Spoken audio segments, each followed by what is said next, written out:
공부에서 돈 벌자 첫 강의 수업을 시작했습니다. 1강에서는 여러분들이 중학교 과정에서 배워야 될 실수 체계에 대해서 여러분들이 배우게 돼요. 수체계에 대해서. 여러분들이 중학교 과정에서 배우는 수체계는 실수라는 체계를 배워요. 실수를 배워요. 실수. 중학교 3학년 과정까지 실수를 배우게 되는데 그 실수가 어떻게 구성되어 있냐면 유리수와 크게 유리수와 무리수로 이루어져 있습니다. 여러분들이 1학년, 2학년 과정까지는 유리수를 배우게 돼요. 유리수를 배우게 되는데 이 유리수 안에는 뭐가 있냐면 정수가 있고 정수가 아닌 유리수가 있습니다.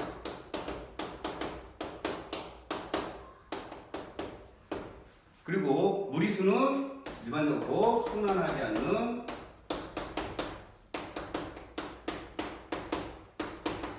무한 소수를 얘기합니다. 그래서 여러분들이 중학교 2학년 과정까지는 유리수를 배우게 될 것이고 3학년 과정에서 무리수를 배웁니다. 그래서 보통 루트라는 걸 배우게 돼요. 루트 2, 뭐 마이너스 루트 3 이런 것들을 우리가 이제 무리수라는 체계로 3학년 때 배우게 되는 겁니다. 그랬을 때 정수에는 또 뭐가 있느냐? 정수에는 양의 정수, 음의 정수라는 게 있습니다. 이 양의 정수가 뭐냐면 여러분들이 알고 있는 자연수. 이 자연수들을 양의 정수라고 표현을 해요. 그래서 1, 2, 3, 4 여러분들이 지금까지 초등학교 과정에서 가장 많이 썼던 이 얘기들을 하고 있는 거예요. 양의 정수. 그러면 0이라는 건 그냥 고유한 어떤 0이라는 수예요. 그리고 음의 정수라는 것은 이 자연수에다가 9, 마이너스 9를 붙여서 마이너스 1, 마이너스 2, 마이너스 3, 마이너스 4 이런 것들을 우리가 음의 정수라고 하는 겁니다. 그러면 정수가 아닌 유리수는 여러분들이 알고 있는 일반적인 분수나 소수를 얘기하는 거예요. 그래서 2분의 1, 3분의 1 여기 이제 마이너스로 들어가요. 이제 3분의 2, 뭐 마이너스 5분의 4 0.1, 마이너스 0.5 이런 것들을 정수가 아닌 유리수라고 하는 겁니다. 이 시간에는 여러분들이 여기까지 배우게 돼요. 여기까지 여러분들이 이제 배우게 되는데 첫 단원으로서 자연수에 대한 얘기를 제가 지금부터 진행을 할 겁니다. 그리고 이제 자연수에 대한 얘기들을 시작해보죠. 자연수라는 것은 여러분들이 초등학교 과정에서 충분히 배웠어요. 충분히 배웠고 거기에서 여러분들이 이제 이 자연수라는 중학교에서의 자연수 단원이라는 것은 어떻게 우리가 활용될 것인가에 대한 측면을 이제 보는 거예요. 그래서 자연수 체계 내에서 기본적인 여러분이 초등학교 때 배웠던 최대 공약수, 최소 공배수 뭐 이런 얘기들을 할 것이고 거기에 이제 소인수 분해라는 것을 통해 가지고 거듭 제곱꼴이나 이런 걸 통해 가지고 여러분들이 어떻게 그것들을 활용해 나갈 것인가를 배우게 될 겁니다. 그럼 첫 번째 이제 소수와 합성수라는 것을 보겠어요. 자연수 안에서 우리가 자연수 안에서 처음으로 이제 뭘 배우게 되냐면 소수라는 것을 배우게 됩니다. 소수 이제 낯선 단어가 되겠죠. 여기서 소수는 여러분들이 지금까지 알고 있는 소수 0.1, 0.2 이런 소수가 아니고요. 소수는 일과 자기 자신을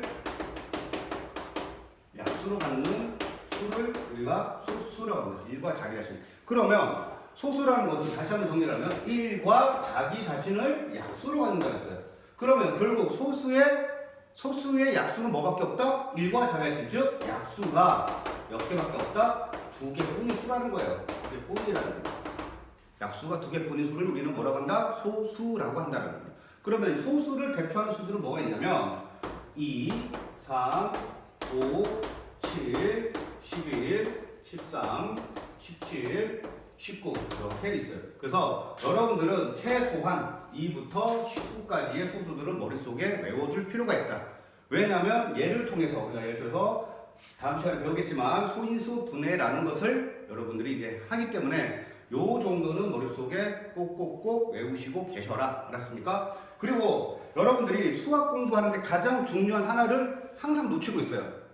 저는 수학 성적이 30점밖에 안 돼요. 40점밖에 안 돼요 하는 친구들의 가장 큰 문제가 뭐예요? 외우지 않는다는 거예요. 외우지 않는다. 보통 수학 공부한다고 얘기하면 여러분들이 뭐 예를 가지고 창의력을 높이고 논리적으로 뭐를 하고 이런 것들은 다 얘기하고 있는데 그 과정에서 뭘 안 하고 있어요? 암기라는 걸 안 한다는 거예요. 암기라는 거. 저는 수학의 가장 중요한 부분은 바로 이 암기라고 저는 얘기합니다. 이건 10번을 강조해도 100번을 강조해도 부족함이 없는 게 바로 수학 내에서 암기인데 그럼 뭘 암기해야 돼요 선생님? 뭘 암기해야 됩니까? 단 두 가지만 암기하시면 됩니다. 개념과 공식을 암기하셔야 돼요. 이 개념과 공식을 암기하지 않고서는 절대 수학 공부를 제대로 할 수도 없을 뿐더러 당연히 수학 성적도 나올 수가 없습니다. 따라서 여러분들은 제가 말씀드리는 이런 내용들에 대해서 정확하게 머릿속에 기억을 하셔야 됩니다. 아무리 어려운 문제, 여러분들이 이거 너무 어려운 문제예요, 심한 문제예요 하는 것들도 해답은 어디에 있냐면 개념에 있다는 거예요.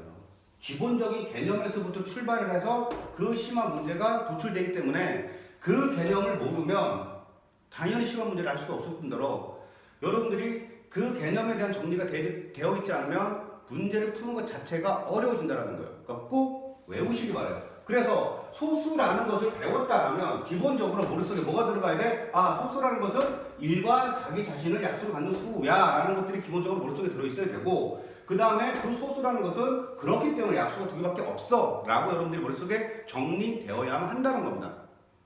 꼭 머릿속에 기억하시길 바랍니다. 그리고 2, 3, 5, 7, 11, 13, 17, 19라는 소수에 대한 것들을 머릿속에 가져가셔야 됩니다.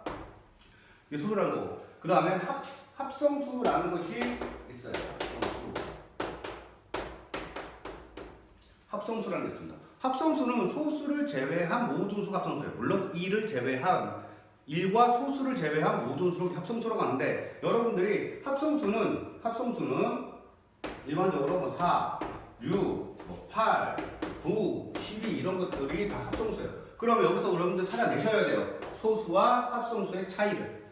그러면 뭐겠습니까? 소수를 1과 자기 자신을 약수로 갖는 수라고 했고 약수 두 개뿐이라고 우리가 규정을 했다라면 합성수는 결국 뭐겠어요? 아하, 약수가 3개 이상이겠구나 라고 머릿속에 정리를 할 수 있어야 돼요. 아하, 합성수는 약수가 3개 이상인 수겠군이라고 여러분들이 머릿속에 정리를 하셔야 됩니다. 그러면 이제 보시면 소수에는 2, 3, 5, 7, 13 있어요. 합성수에는 4, 6, 8, 9가 있어요 라고 했는데 뭐가 빠졌어요? 뭐가? 1이 빠져있죠. 1. 그럼 1은 뭐예요? 선생님? 이라고 이제 되겠죠. 1이라는 것은 수학적으로 뭐라고 정리하냐면 소수도 합성수도 아닌 수 이렇게 정리하고 있습니다.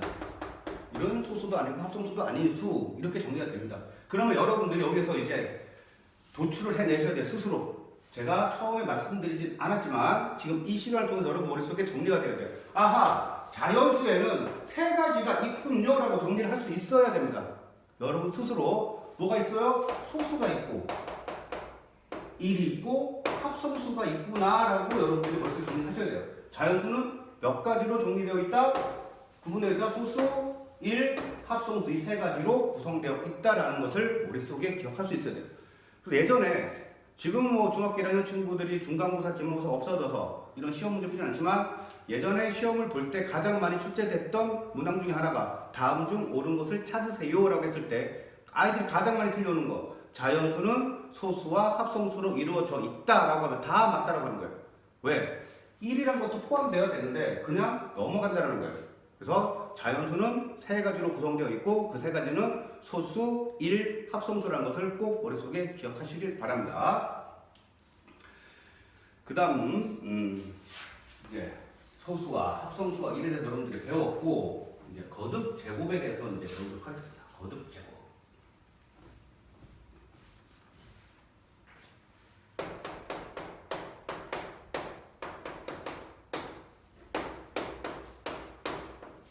수학 공부를 할 때 가장 많은 도움을 주는 것이 뭐냐면 한자예요, 한자. 그래서 틈이 나시고 시간 조금 여유되시면 한자 공부를 조금 해주시면 여러분들 수학 공부하는데 상당히 도움이 됩니다. 수학 개념을 이해하는 데 상당히 많이 도움이 돼요. 왜냐하면 수학적 용어들 이런 것들이 한자 문학권 속해 있기 때문에 저희가 다 한자로 정리가 되어 있는 경우가 되게 많고 한자의 뜻과 의미를 아시면 여러분들이 많이 이 개념을 이해하는 데 도움이 돼요. 여기서도 보시면 거듭 제곱이라는 것이죠. 거듭 제곱. 거듭해서 여러 번 스스로를 자기 자신을 곱해줬다 이 뜻이에요. 여러 번 자기 자신을 곱해줬다. 이게 거듭 제곱이다. 그렇다면 이 거듭 제곱을 우리가 어떻게 표현한다? A의 X제곱이라고 표현한다라는 거예요. 그러면 무슨 말이야? 어떤 수를 x번 곱했다라는 거예요. a라는 수를 몇 번 x번 곱했다. 그래서 몇 번 곱했다고 나타내는 이 x를 우리는 뭐라고 한다? 지수라고 한다. 지수라고 하는 거고, 그러면 얘를 뭐라고 한다? 우리가 이시라고 표현합니다. 그러면 우리가 이제 여기서 이렇게 되겠죠? 2의 세제곱, 이거 조금만 쓰셔야 돼요. 만약 얘를 이렇게 썼다가 23인지 구별이 안 되니까 여러분들이 조그맣게 3을 써주시는 겁니다. 얘는 무슨 식이겠습니까? 2라는 수를, 맞죠? 2라는 수를 몇 번? 3번 곱했다라는 겁니다. 2라는 수를 3번 곱했다. 즉, 2의 세제곱이라고 읽고 우리가 2 곱하기 2라고 해서 그 값은 8입니다. 라고 얘기할 수 있는 거예요. 그래서 거듭제곱이라는 표현은 뭐라고? 자기 자신을 거듭해서 곱했다 이런 뜻인 겁니다. 그랬으니까 여러 번 곱했다. 그래서 얘를 뭐라고 한다고? 밑이라고 하고 얘를 지수라고 한다는 겁니다. 그러면 다 같이 해볼까요? 5에 4제곱하면 얘를 무슨 뜻이야? 5를 몇 번 곱했다? 4번 곱했다 이렇게 얘기하는 거겠죠. 그러면 여기서 밑은 뭐가 돼? 5가 되고 지수는 뭐가 돼? 4가 된다 이렇게 되겠죠. 그럼 이제 거꾸로 한번 해봅시다. 거꾸로 내가 이렇게 쓸 수 있겠죠. 제가 3 곱하기 3을 거듭 제곱꼴로 나타내세요 라고 하면 어떻게 돼요? 3을 몇 번 곱했다? 4번 곱했다 이렇게 표현할 수 있는 거죠. 그래서 여러분들이 아마 이제는 뭐 중간고사, 기말고사는 시험을 보지 않겠지만 수학 선생님들이 아마 학교에서 평가들을 하실 거예요. 뭐 형성평가가 됐든 무슨 어떤 평가를 진행하게 될 때 가장 많이 출제될 수 있는 문항은 어떤 거예요? 바로 이런 거죠. 즉 이런 것들이 나올 거예요. 이제 5 곱하기 5를 해서 얘를 a의 x제곱 나타냈을 때 a의 값과 x의 값을 구하세요 라고 하면 여러분들은 아하 얘는 5를 몇 번 곱했다? 4번 곱했다. 따라서 이 a는 뭐가 됩니까? a는 5가 되고 x는 뭐가 돼요? 4가 됩니다 라고 말할 수 있겠죠. 여러분들이 이런 문제들이 나오면 이제는 그냥 보자마자 풀어줘야 될 문제가 되는 거예요. 이런 거 가지고 우리가 어려워요 하면 안 돼요. 그럼 분수는 어떻게 표현하는지를 보도록 하겠습니다. 분수에 대한 표현 뭐 이런 거죠. 3분의 1 곱하기 3분의 1 곱하기 3분의 1 곱하기 3분의 1 즉 3분의 1을 몇 번? 4번 곱했다. 즉 3분의 2의 4제곱 쓰셔야 돼요. 그런데 여기서 보시면 1은 4번 곱해도 뭐가 돼요? 1이겠죠. 따라서 얘는 다르게 표현할 수도 있어요. 3의 4제곱분의 1 이렇게 표현할 수도 있습니다. 이런 것들은 여러분들이 알아두시면 좋고요. 그럼 5분의 2를 어떻게 표현하는지 보겠습니다. 5분의 2를 3번 곱했으니까 5분의 2의 세제곱이라고 이제 표현하면 되겠죠. 근데 잘 보시면 가로 안에 있는 세제곱이라고 한다면 이 세제곱은 가로 안에 있는 모든 수의 세제곱을 얘기하는 거예요. 따라서 이 세제곱은 2에도 영향을 미치고 5에도 영향을 미쳐서 5의 세제곱, 2의 세제곱으로 표현할 수 있습니다. 여러분들은 어디까지 생각하셔야 돼요? 아, 만약에 이렇게 되어 있다면 같은 제곱이었다면 얘들은 5분의 2로 해서 묶어서 세제곱도 표현할 수 있겠군 이렇게 생각할 수도 있어야 된다는 거예요. 수학적으로는 여러분들이 이런 가정들 있잖아요. 이런 가정들이 실질적으로 활용되는 측면이 상당히 많아요. 이런 것들까지는 여러분들이 꼭 생각해 두셔야 됩니다. 그랬을 때 우리가 이제 한번 실질적으로 문제들이 어떻게 출제가 되고 어떻게 여러분들이 풀어 나가는지에 대해서 한번 설명을 드릴게요. 보통 이런 문제들이 출제가 돼요. 20 이하의 자연수 중에서 합성수의 개수를 찾으세요 라는 게 있습니다. 그럼 20 이하의 자연수 중에서 합성수를 찾아라 뭐 이렇게 나왔다. 그럼 여러분들 어떻게 하면 돼요? 1부터 생각하시는 겁니다. 1부터 생각하시는데 1은 돼요 안 돼요? 아니 안 되겠죠. 2는 돼요 안 돼요? 안 되죠. 왜? 우리가 뭐라고 했어요? 소수라고 했죠. 1은 소수도 합성수도 아니었다고 했고 3이 있습니다. 3도 안 되겠죠. 왜? 3도 소수. 4는 되겠죠. 4는 됩니다. 약수가 일단 1, 2, 4 이렇게 되니까 그 다음 5는 당연히 안 되겠죠. 6 되겠죠. 여러분들이 합성수다라고 하는 것을 구별하기 위해서는 약수가 하나로 생각나면 그것 다 합성수예요. 6의 약수 2 생각나잖아요. 그럼 얘는 합성수인 거예요. 7. 얘도 안 되겠죠. 얘는 뭐예요? 소수. 그 다음 8. 8의 약수 뭐 있어? 쉽게 2, 4, 8, 4가 있겠네요. 그죠? 당연히 얘도 합성수가 되겠죠. 9. 9도 뭐가 돼요? 3, 3은 9 되잖아요. 그죠? 약수가 하나 더 있다는 얘기니까 그게도 합성수란 얘기고 10도 합성수가 되겠죠? 5, 20 되죠. 그 다음에 11. 11은 뭐예요? 안 되겠죠. 뭐가 돼요? 소수죠. 그 다음에 12, 2, 6, 12. 13. 이거 소수네. 그죠? 14, 2, 7에 14. 이런 것들은 싹 다 뭐라는 얘기? 합성수라는 얘기겠죠. 15, 3, 5, 15. 다 합성수라는 얘기예요. 16, 4, 4, 16. 합성수라는 얘기죠. 17. 17은 뭐예요? 소수가 되겠죠. 18, 2, 9, 18. 맞죠? 2, 9, 18, 2, 9, 18. 2, 9, 18 하면 안 돼요. 합성수가 되겠고. 19. 소수가 되겠죠. 그죠? 20, 5, 4, 20. 그래서 합성수 이렇게 찾아내시면 된다라는 겁니다. 그 다음에 또 어떤 문제가 있느냐? 이런 문제가 있겠죠. 이런 문제가 있을 수 있어요. 만약에 3 곱하기 3 곱하기 5 곱하기 5 곱하기 5가 주어졌을 때 얘를 내가 3의 x제곱 곱하기 a의 3제곱이라고 나타냈을 때 이 x의 값과 a의 값을 구하세요 라고 했어요. 그러면 여러분들은 이제 해보는 거예요. 얘를 어떻게 표현하면 돼요? 3이 두 개네. 3의 2제곱 곱하기 5를 3번 곱했네. 5의 3제곱 표현하겠네. 3의 x제곱. x는 뭐다? 2다. 뭐의 3제곱? 5의 3제곱. a는 뭐다? 5다. 그래서 여러분들이 쉽게 찾아낼 수 있어요. 그 다음에 또 어떤 문제가 있어요? 이런 문제가 또 나올 수 있어요. 여러분들이 학교에서 평가를 볼 때 이런 문제가 나오겠죠.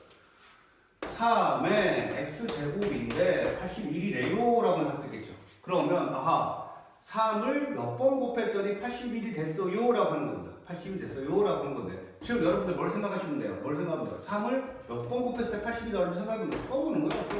어렵지 않습니다. 써보는 거예요. 몇 개가 나올지 모르겠지만 써보는 겁니다. 그럼 해볼게요.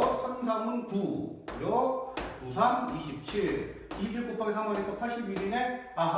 여기까지야. 하나, 둘, 셋, 4번 곱했어. 즉 3의 몇 제곱? 4제곱이에요. 그래가지고 즉 x는 얼마다? 4다라는 답을 여러분들이 찾아낼 수 있는 겁니다. 어렵지 않습니다. 여러분들이 기본적인 것만 잘 생각하시면 충분히 여러분들이 풀어낼 수 있는 문제입니다. 그러면 이제 우리가 거듭제곱을 했어요. 거듭제곱을 했고 그 거듭제곱을 통해서 우리가 뭘 하려고 했느냐?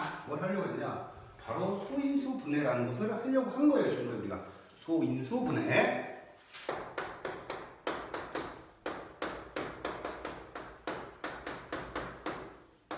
그러면 이제 소인수 분해가 뭔지에 대해서 알아봅시다. 소인수 분해라는 것은 일단 분해라는 것은 수학적으로 분해라는 것은 어떤 곱셈식을 얘기해요. 어떤 수를 뭘로 나타내겠다? 곱셈식으로 나타내는 것을 수학적으로 분해했다 이렇게 얘기를 해요. 그런데 뭘로? 아까 배웠던 뭘로? 소수로 알았습니까?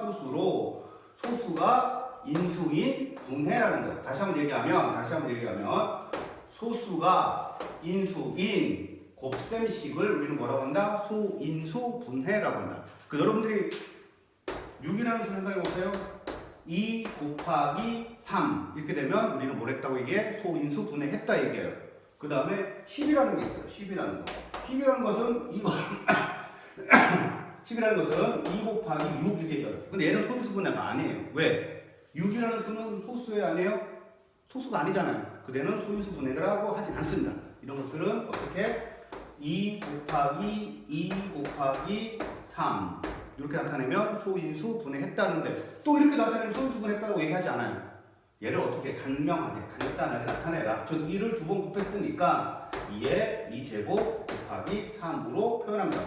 12를 이렇게 표현한 우리는 뭘 했다고 얘기해? 소인수 분해했다. 잘 보세요. 소수로만 뭘 했어요? 곱셈식을 나타내었기 때문에 얘를 소인수 분해했다라고 얘기하는 겁니다. 그러면 소인수 분해 다시 한번 정리를 할게요. 뭘로? 소수로 어떤 수를 소수로 나타냈는데 뭘로? 곱셈식으로. 즉 다시 한번 정리하면 소인수 분해는 소수로 곱셈식을 표현하는 것 이렇게 여러분들이 머릿속에 정리하면 되겠습니다. 그러면 얘를 어떤 식으로 소인수 분해해서 나타내는지에 대한 방법적인 것들을 한번 알아볼게요. 우리가 방금 12를 했었는데 조금 큰 수 한번 해볼게요. 53 합시다.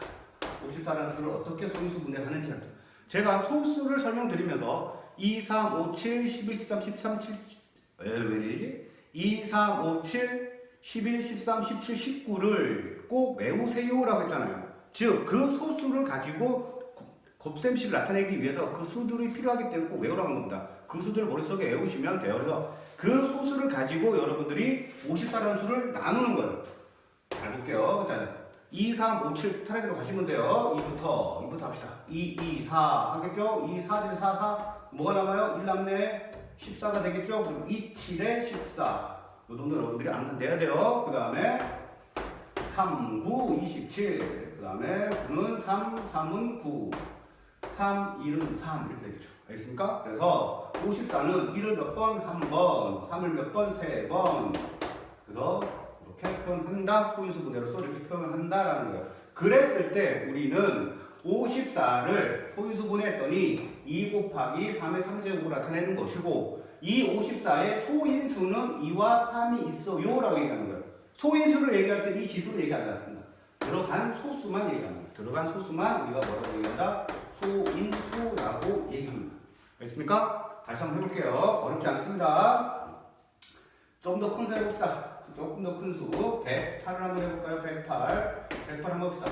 일단 보통 짝수는 2부터 시작한다 생각하시면 돼요. 보통 짝수는 2부터 시작하시면 돼요. 2부터 시작하시면 2, 50에 2, 4, 8 그 다음에 50가 남네요. 2, 4, 2, 7에 14 3, 9, 27 3, 3, 9 3, 1은 3 그래서 얘는 1을 몇 번? 1을 2번 그 다음에 3을 몇 번? 3을 3번 108이라는 수를 소인수 분해했더니 2의 2제곱 곱하기 3의 3제곱으로 나타낼 수 있더라. 그리고 108의 소인수는 뭐가 있다? 2와 3이 있다. 여러분들이 정리할 수 있으면 되겠습니다.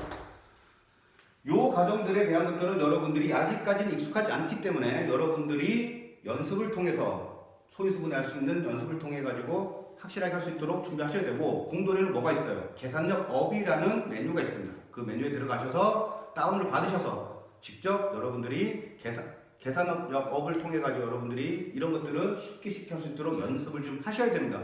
이런 거 가지고 헤매시면 안 돼요. 절대로 수학 공부하는데 계산력 업을 통해서 여러분들이 꼭 정리할 수 있도록 부탁드리겠습니다.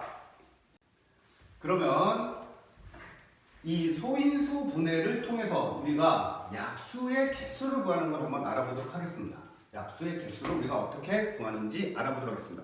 우리가 초등학교 과정에서는 약수를 이렇게 구했어요. 약수를 구할 때 우리가 12의 약수 그러면 1 곱하기 12는 12, 2, 6, 12, 3, 4, 12 이런 식으로 해서 아하 2의 약수는 1, 2, 3, 4, 6, 12가 있어요. 그리고 12의 약수의 개수는 1, 2, 하나, 둘, 셋, 넷, 다섯, 6개가 있어요. 이렇게 구했단 말이에요. 그러면 중학교에서는 소인수 분해를 통해서 이 약수의 개수를 쉽게 구할 수 있다는 겁니다. 한번 해볼게요. 10이라는 수의 소인수 분해는 어떻게 이루어져 있어요? 2의 2제곱 곱하기 3으로 이루어졌죠. 따라서 이 지수를 이용하는 겁니다. 이 지수를. 여기 1은 어떻게 돼요? 생략되어 있는 거죠. 1은 이 3의 1제곱이라는 것은 안 써도 3이라는 걸 다 알기 때문에 우리가 생각해 주는데 여기는 1이 있다라고 우리가 보시는 거죠. 그래서 이 지수를 이용하는데 이 지수에 뭘 더해서 2를 더해서 2를 더한 값을 곱해주면 뭐가 되더라? 약수의 개수. 즉 1 더하기 1이니까 3이 되겠죠. 1 더하기 1이니까 2가 되겠죠. 3 곱하기 2에서 6개라고 우리가 구할 수 있는 겁니다. 그래서 우리가 얘를 어떻게 정의하느냐 수학적으로 이렇게 정의를 합니다. 어떻게 정의하냐면 어떤 수가 있어요? 어떤 수가 있는데 그 수를 소인수 분해해 보았더니 A의 X제곱 곱하기 B의 Y제곱 곱하기 C의 Z제곱 이렇게 나타낼 수 있겠네요. 그랬을 때 요 X와 Y와 Z라는 지수에 뭘 더하자? 1을 더하고 Y라는 지수에도 1을 더하고 Z라는 지수에도 1을 더해서 어떻게 하자? 곱해주자. 그러면 뭐가 된다? 약수의 개수가 된다. 머릿속에 또 하나 외워야 될 게 나왔네. 뭘 외워야 돼? 아하, 약수의 개수를 구할 때는 소인수 분해를 해서 그 소인수 분해의 지수에 2를 더한 다음 다 곱하면 그게 바로 약수의 개수가 되는 거야 라고 머릿속에 여러분들이 기억하셔야 된다. 꼭꼭꼭 기억하셔야 돼요. 알겠습니까? 꼭꼭 기억하셔야 된다. 그러면 다시 이제 한번 해봅시다. 몇 가지만 더 해보면 충분히 익숙해지시겠죠. 몇 가지만 해보자고요. 그러면 우리가 뭐 해볼까요? 48을 한번 해볼까요? 48의 약수의 개수는 몇 개인지 한번 해봅시다. 먼저 뭐부터 하자? 소인수분해부터 하자. 소인수분해부터 하시면 되겠습니다. 짝수니까 2부터 시작하면 되겠네요. 2, 2, 4, 2, 4, 8. 그 다음에 2, 1은 2, 2, 2, 4. 그 다음 2, 6, 12. 그러면 2, 3은 6. 3, 1은 3. 오호. 그래서 얘는 어떻게 이루어졌어요? 어떻게 이루어졌어요? 2의 4제곱 곱하기 3으로 이루어졌네요. 그죠? 그랬을 때 어떻게 하자? 지수에다가 여기 지수가 1이 있는 거니까 지수에다가 뭘 더하자? 뭘 더하자? 2를 더하자. 2를 더하자. 2를 더해서 이 두 수를 뭐 하자? 곱하자. 즉 5 곱하기 2가 돼서 뭐가 돼요? 10개라고 우리가 약수의 개수를 찾아내는 겁니다. 어렵지 않습니다. 여러분 이렇게 하시면 되고요. 그 다음에 이 소인수 분해에서 우리가 이 소인수 분해에서 가장 중요하게 다뤄야 될 하나가 있어요. 여러분들이 나중에 중학교 3학년 올라가면 루트라는 걸 배우면서 제곱수에 대한 얘기를 막 하게 될 텐데 그때도 필요한 거니까 미리 잘 알아두시면 좋겠죠. 예전에는 시험 문제 단골 문제였습니다. 단골 문제. 잘 보시면 제곱수라는 게 있어요. 제곱수.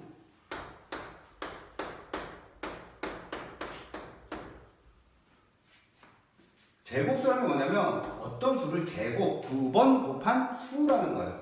얘를 그러면 어떻게 표현할 수 있겠어요? 어떤 수를 그죠? 어떤 수를 뭐한 수? 두 번 곱한 수, 제곱한 수 이런 의미를 갖고 있습니다. 그러면 이 제곱수가 되기 위한 조건이라는 게 있다는 거예요. 제곱수가 되려면 뭐가 돼야 된다? 지수가 조기 지수가 항상 뭐만 되면 짝수여야 한다라는 게 조건 생각을 했어요. 왜냐하면 이런 거예요. 만약에 우리가 2의 6제곱 하면 얘는 제곱수는 아니잖아요. 현재. 하지만 얘는 어떻게 표현할 수 있어요? 2의 3의 제곱이라고 바꿀 수 있겠죠. 왜요? 왜? 이렇게 되는 거잖아요. 얘 왜 그러냐면 2의 6제곱이라는 것은 2 곱하기 2 곱하기 2 곱하기 2 곱하기 2 6번 곱한 거잖아요. 그죠? 6번 곱했어요. 그러면 얘를 다시 보시면 두 개로 나눌 수 있다는 얘기죠? 두 개로 나눌 수 있다 이렇게 두 개. 이렇게 두 번 곱해줬네요. 따라서 2를 몇 번, 세 번 곱한 것을 몇 번 곱했다? 두 번 곱했다. 이렇게 표현할 수 있잖아요. 그래서 2의 6제곱은 결국 2의 3제곱의 제곱이더라 라고 해서 제곱수로 표현할 수 있다는 얘기예요. 다시 한번 우리 어떻게 얘기할 수 있어요? 2의 6제곱은 2의 3제곱은 뭐야 돼요? 2 곱하기 2 곱하기니까 8이겠네요. 8의 제곱수예요 라고 얘기할 수 있겠죠. 8의 제곱이에요 이렇게 얘기할 수 있다는 거예요. 따라서 지수가 뭐만 되면 짝수만 되면 그 수는 우리가 모두 뭐라고 제곱수라고 표현할 수 있더라가 되는 거죠. 알겠습니까? 그러니까 여러분들은 제곱수를 만들기 위해서는 뭐가 필요해? 아, 지수가 짝수가 돼야 돼 라는 게 머릿속에 정확하게 들어있기만 하면 이와 관련된 문제는 다 풀 수 있다는 얘기가 돼요. 예전에 시험 문제 가장 많이 출제됐던 게 이런 거였어요. 24라는 수에 맞죠? 24라는 수에 어떤 수를 곱해서 제곱수를 만들려고 한다. 어떤 수를 곱해야 하는가? 이게 시험 문제, 단골 문제 나오는데 다 틀리고 왔어요. 다 틀리고 왔어. 왜? 모르니까 뭘? 아하, 제곱수라는 말이 나오는 순간에 여러분 자동으로 뭐가 튀어나와야 돼요? 지수가 짝수가 돼야 돼? 라는 게 튀어나와줘야 되는데 이게 튀어나오지 않는 거예요. 그러니까 문제만 보면 그냥 24 어떤 제곱 곱해서 뭐 제곱수 뭐 이게 뭐야? 이렇게 되는 순간 수학이 안 된다라는 거예요. 몇십 번을 강조하고 몇백 번을 강조해도 부족함 없는 게 뭐라고? 개념에 대한 암기라고.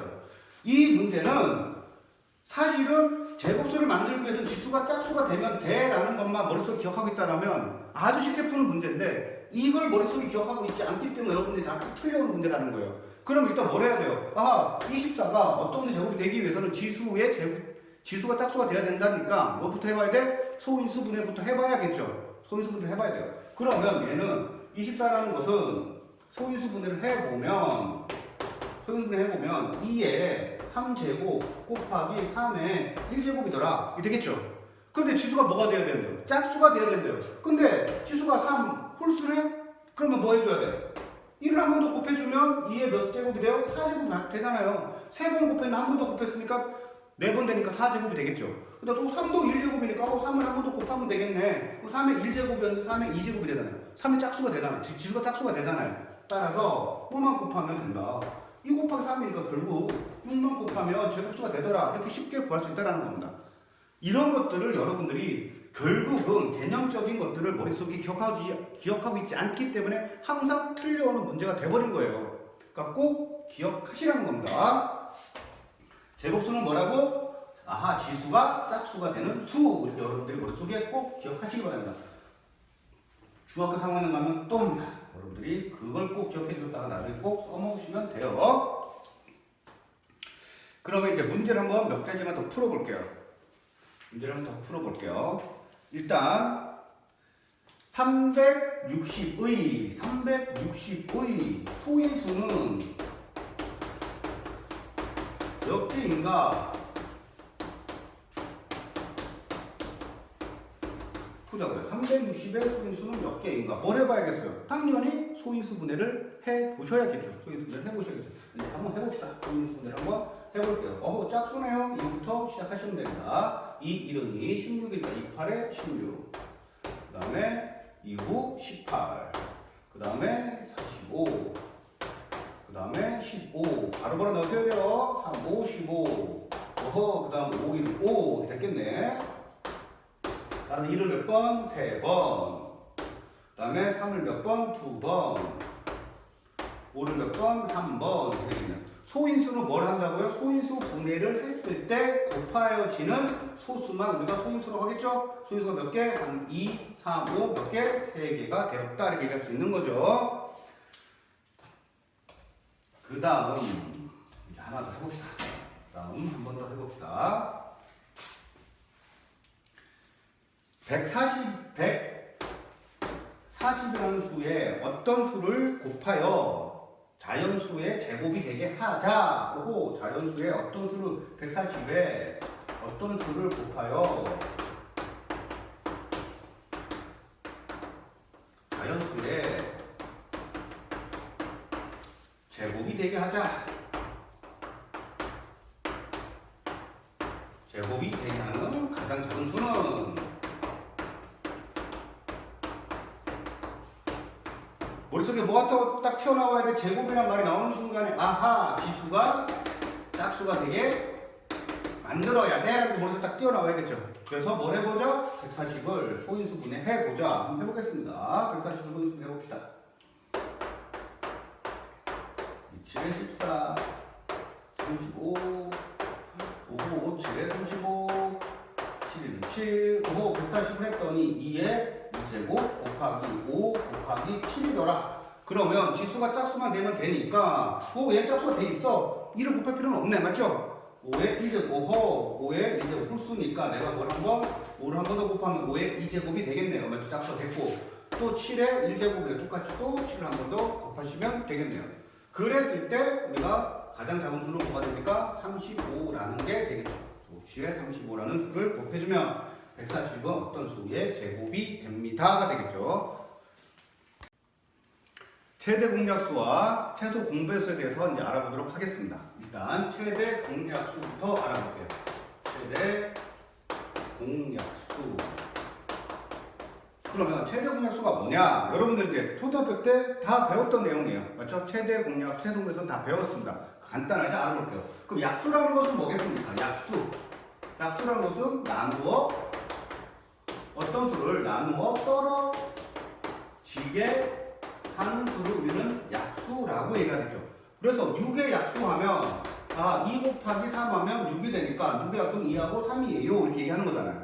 그 다음에 12의 약수는 3 곱하기 4 하면 12가 되니까 4도 2에 3하고 4가 10의 약수예요. 혹은 2, 6, 12도 되니까 2하고 6은 10의 약수예요. 이렇게 얘기하는 거잖아요. 이런 것들을 약수라고 하는 거고, 그러면 이 약수의 공통점이 하나 있잖아요. 어떤 수의 약수라고 한다면 그 약수는 그 수보다는 항상 작은 수가 되겠죠.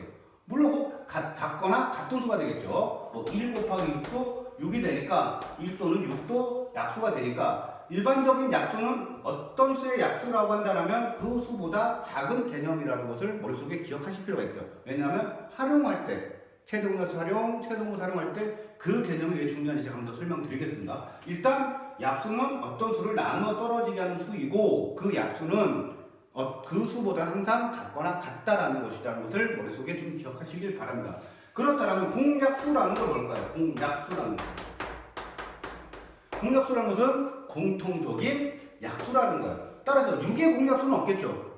6과 12의 공약수는 뭡니까? 이렇게 되잖아요. 즉 두 개 이상의 수 중에 그 수들의 약수 중에서 공통적으로 들어있는 약수를 우리는 공약수라고 한다는 거예요. 따라서 6과 12의 공약수를 한번 찾아볼게요. 그러니까 6의 약수는 1, 2, 3, 6이라고 하고 10의 약수는 1, 2, 3, 4, 6, 12가 있어. 이렇게 얘기하셨겠네요. 6과 12의 약수를 한번 보면 결국 뭐가 있어요? 1, 2, 3이라는 3, 6이라는 공통적인 약수가 들었겠죠. 따라서 6과 12의 공약수는 1, 2, 3, 6입니다. 라고 하고 있어요. 그 중에서 가장 큰 공약수 이 6을 우리는 뭐라고 얘기합니까? 최대 공약수라고 해요. 최대 공약수. 정리가 됐네요. 공약수 중에서 가장 큰 수를 우리는 뭐라고 한다? 최대 공약수라고 하고 얘를 수학적 용어로는 보통 일반적으로 G라고 씁니다. 그레이트, 크다라는 거죠. 제일 크다 하면서 그레이트라고 해서 G라고 표현을 해요. 그래서 앞으로는 이제 중학교 수학을 여러분들이 공부하시면 기호에 대한 것들을 머릿속에 좀 기억할 필요가 있어요. G라고 제가 G라고 딱 썼는데 얘가 최대 공약수를 뜻하는 건지 모르면 커뮤니케이션 자체가 안 돼요. 그리고 보통 일반적인 책에서는 싹 다 그렇게 써 있어요. 최대 공약수 G 뭐 이렇게 써 있습니다. 그래서 이런 기호적인 것들을 무조건 머릿속에 기억하고 계셔야 됩니다. 제가 G라고 썼는데 저게 뭐야? 라고 하면 안 돼요.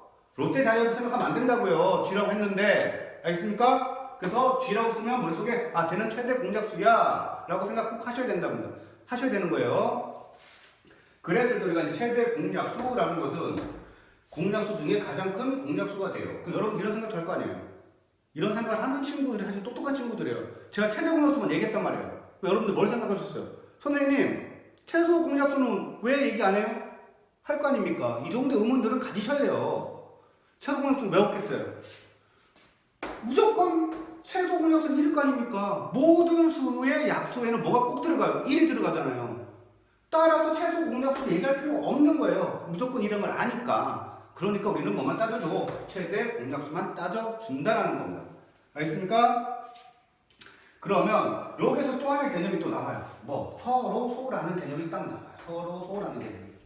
서로소라는 개념이 나오는데 서로소라는 개념은 약 공약수가 1밖에 없는 1뿐인 공약수 1뿐인 두 수를 우리는 서로 소 관계에 있다는 얘기예요. 어떤 거 얘기했어요? 일반적으로 6하고 7 보세요. 6의 약수는 1, 2, 3, 6 있고 7의 약수는 1하고 7밖에 없잖아요. 이렇게 1밖에 없는 공약수가 1밖에 없는 두 수를 우리는 뭐라고 얘기한다? 서로 소라고 얘기하는 겁니다. 그러면 두 수가 서로 소인지 아닌지를 따져보는 방법은 뭐가 있겠어요? 나눠줄 수가 있냐 없냐. 즉 6하고 8 있잖아요. 2, 3, 6, 2, 4, 8 이거는 서로소가 아니라는 얘기죠. 왜? 공약수가 2라는 게 있다는 뜻이니까 이렇게 찾아내시면 된다는 거예요. 그래서 보통 서로소 그러면 공약수 1밖에 없는 수, 서로를 공통적으로 나눌 수가 없는 수, 쉽게 얘기하면 초등학교 때 배웠던 약분이 안 되는 수. 즉 우리가 12랑 8 이러면 2, 4, 8, 2, 6, 12 이렇게 얘기하잖아요. 그리고 뭐 2, 2, 4, 2, 3, 6 이렇게 약분이 되면 12분의 8처럼 약분이 되는 수가 존재한다라면 얘들은 다 서로소가 아닌 수예요. 그런데 3분의 2처럼 요 3분의 2처럼 더 이상 약분이 안 되는 기약분수의 형태로 되어 있는 이 두 수의 관계들은 어떤 관계다? 서로소의 관계에 있다 이렇게 얘기하는 겁니다. 서로소의 관계에 있다 이렇게 얘기하는 거예요. 그러니까 서로소는 공약수가 1밖에 없는 수 이렇게 얘기하는 거예요. 근데 다시 최대 공약수로 돌아와서 이 최대 공약수로 돌아와서 최대 공약수에서 가장 중요한 건 뭐예요? 이런 거예요. 아까 이제 한 번 더 설명할게요. 제가 6은 1, 2, 3, 6이라는 약수를 갖고 12는 1, 2, 3, 4, 6, 12를 가져요라고 했어요. 그랬을 때 우리가 공약수가 뭐가 있다고 했어요? 1이 있고 2가 있고 3이 있고 6이 있어요. 그 다음 이 6이 공약수 중에 가장 큰 이 6이 뭐라고 얘기했습니까? 우리가 최대 공약수예요 라고 얘기했어요. 여기서 여러분들 또 뭘 하나를 또 발견할 수 있어야 돼요. 6과 12의 최대 공약수가 6인데 그 공약수들을 봤더니 1, 2, 3, 6이더라. 1, 2, 3, 6이더라. 뭐가 나오는 거예요? 아하, 최대 공약수의 제일 중요한 거요. 최대 공약수의 약수가 뭐더라? 두 수의 공약수더라. 알겠어요? 최대 공약수의 약수가 두 수의 뭐가 되더라? 공약수가 되더라. 그러면 여기서 뭘 정리할 수 있습니까? 제가 어떤 A와 B라는 두 수가 있는데 이 두 수의 A와 B라는 두 수의 최대 공약수가 사이요라고 하는 순간 사이요라고 했어요. 그랬을 때 제가 A와 B라는 두 수의 공약수를 구하세요라고 하면 여러분은 다 뭐라 그래요? A가 뭐고 B가 뭔지 모르는데 어떻게 구해요, 선생님? 이렇게 나오는 거예요, 여러분들이. A와 B라는 수도 말 안 해주고 어떻게 두 수의 공약수를 구합니까, 선생님? 이러는 순간 뭐가 돼요, 여러분들? 바보가 되는 거예요. 왜?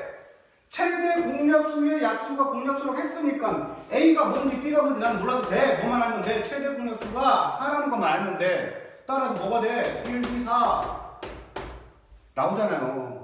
뭘 해야 된다? 외워야 된다. 무조건 외워야 된다. 이런 것들.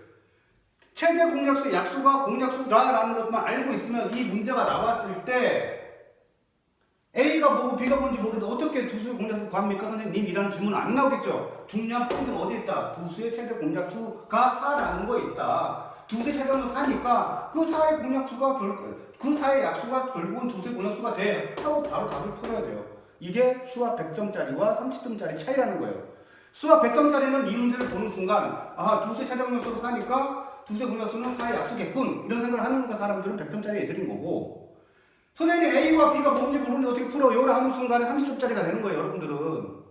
그러니까 뭘 해야 된다? 개념적인 것들을 다 머릿속에 외우셔야 된다. 알겠습니까? 제가 왜 외우셔야 된다는 걸 강조하는지 이제 이해하십니까? 네. 공감하셔야 돼요, 여러분들. 제가 말하는 거에 대해서 아, 그렇군. 이렇게 돼야 된다. 그래서 보통 별 3개짜리, 4개짜리 심화 문제에 이런 게 나와요. 진짜로. 별 3개짜리, 4개짜리 심화 문제라고 해서 나오는 것 중에 정말 웃기는 게 이런 것들이에요. 어떤 두 수의 최대 공약수가 12일 때 어떤 두 수의 최대 공약수가 12일 때 그 두 수의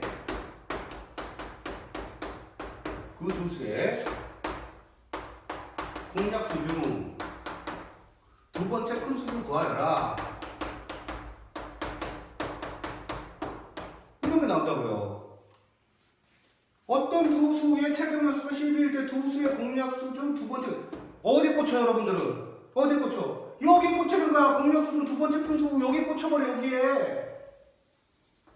여기 꽂히니까 이 문제를 못 푸는 거예요. 이거 꽂히는 순간 뭘 생각해야 돼? 어떤 두 수가 뭘까? 이거 생각하고 있다고.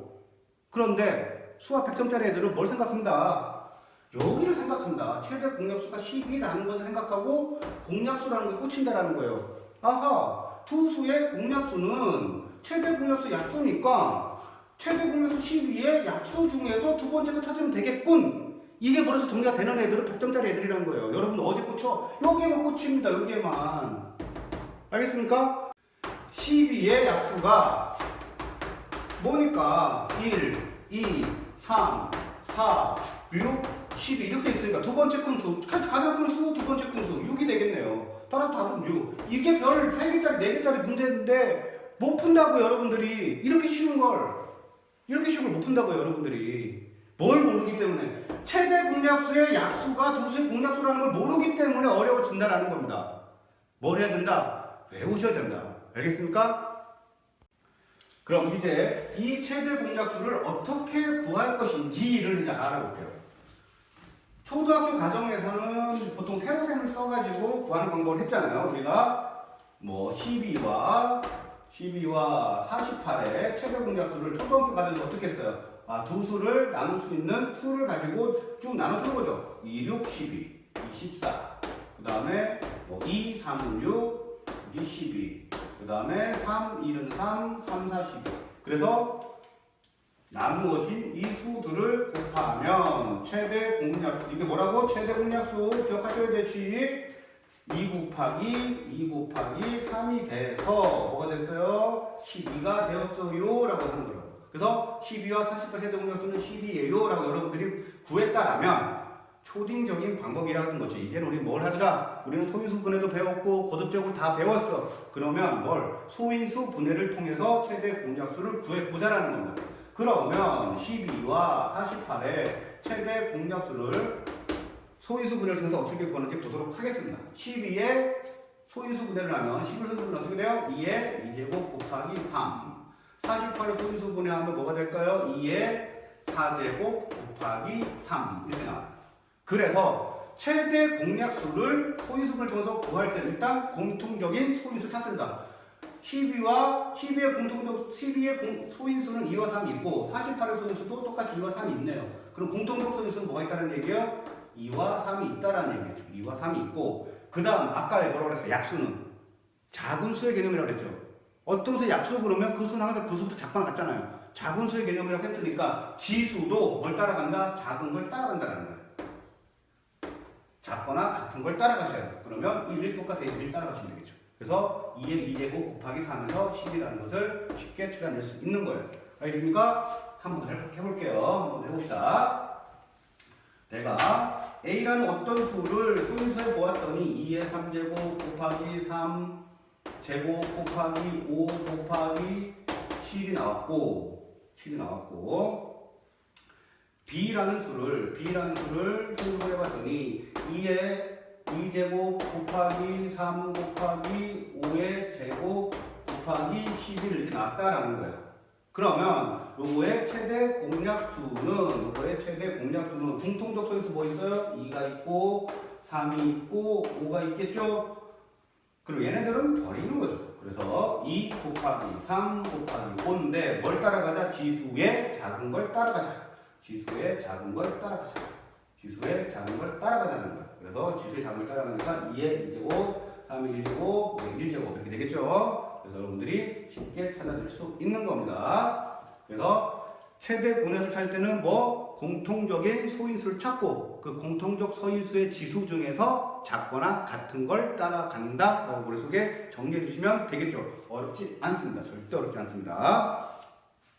그러면 이제 최대 공약수에 대한 활용 요거는 그냥 가장 간단하게 여러분들이 생각해야 될 게 뭐냐면 문제가 출제되었을 때 얘를 이제 배수로 배우겠지만 최소 공배수를 배우겠지만 최대 공약수를 써야 될지 최소 공배수를 써야 될지가 항상 관건이에요. 선생님 저는 문제가 나오면 최대 공약수를 써야 될지 최소 공배수를 써야 될지 모르겠어요 라는 질문을 가장 많이 해요. 근데 제가 아까 뭐라고 그랬어요? 약수는 어떤 수의 개념이더라? 작은 수의 개념이더라. 따라서 주어진 문제에서 내가 구하고자 하는 답이 주어진 수보다 작다는 생각이 들면 무조건 그건 최대 공약수를 이용하는 문제입니다. 즉 예를 들어 이런 게 있어요. 공채 24공과 연필 36자루를 가능한 한 많은 학생에게 최대한 많은 학생에게 혹은 가능한 한 많은 학생에게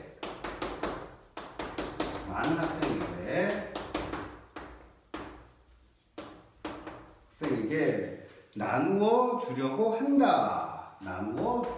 한다. 이때 나누어 줄 수 있는 학생 수는 이때 나누어 수는 학생 수는 가장 많이 접하는 문제죠. 보세요. 공책이 24권, 연필이 36인데 학생들한테 나눠주면 돼요.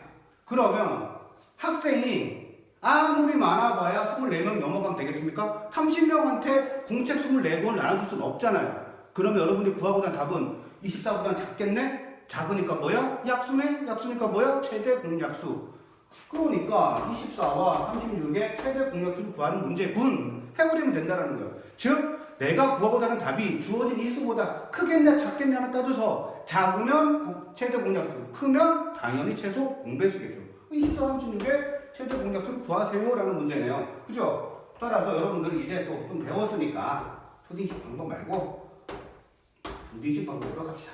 24는 어떻게 됩니까? 2의 3제곱 곱하기 3이 되겠죠. 36은 2의 2제곱 곱하기 3의 제곱 되겠죠. 그래서 최대 공약수는 공통적인 소인수에 뭘 따라가자? 지수가 작은 걸 따라가자. 지수가 작은 걸 따라가자. 그래서 뭐가 되겠습니까? 2의 제곱은 4, 3 곱하기 3은 12. 그래서 아하 몇 명? 12명에게 나눠줄 수 있어 요가 되겠죠. 여기서 또 추가 문제 하나 더 출제가 돼요. 또 추가 문제. 뭐가 또 출제가 되겠어요? 이때 한 학생당 한 학생이 가질 수 있는 공책과 연필의 개수를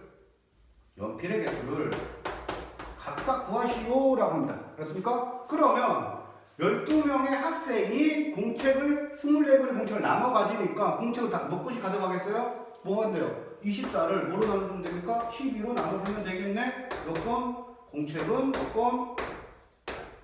2권. 맞죠? 연필 36자루를 몇 명이? 12명이 나눠갔네? 3개. 맞죠? 연필은 3개씩 가져갑니다. 이렇게 얘기할 수 있겠죠? 이게 별 3개짜리 문제 막 이렇게 나와요. 요 정도 수준에서 여러분들이 최대 공약수 활용에 대해서 알고 있으면 크게 여러분들은 어렵지 않게 이 단원을 마무리할 수 있을 겁니다. 그러면 이제 최대 공약수를 했으니까 최소 공배수를 한번 해봅시다. 최소 공배수를 한번 해볼게요. 최소 공배수.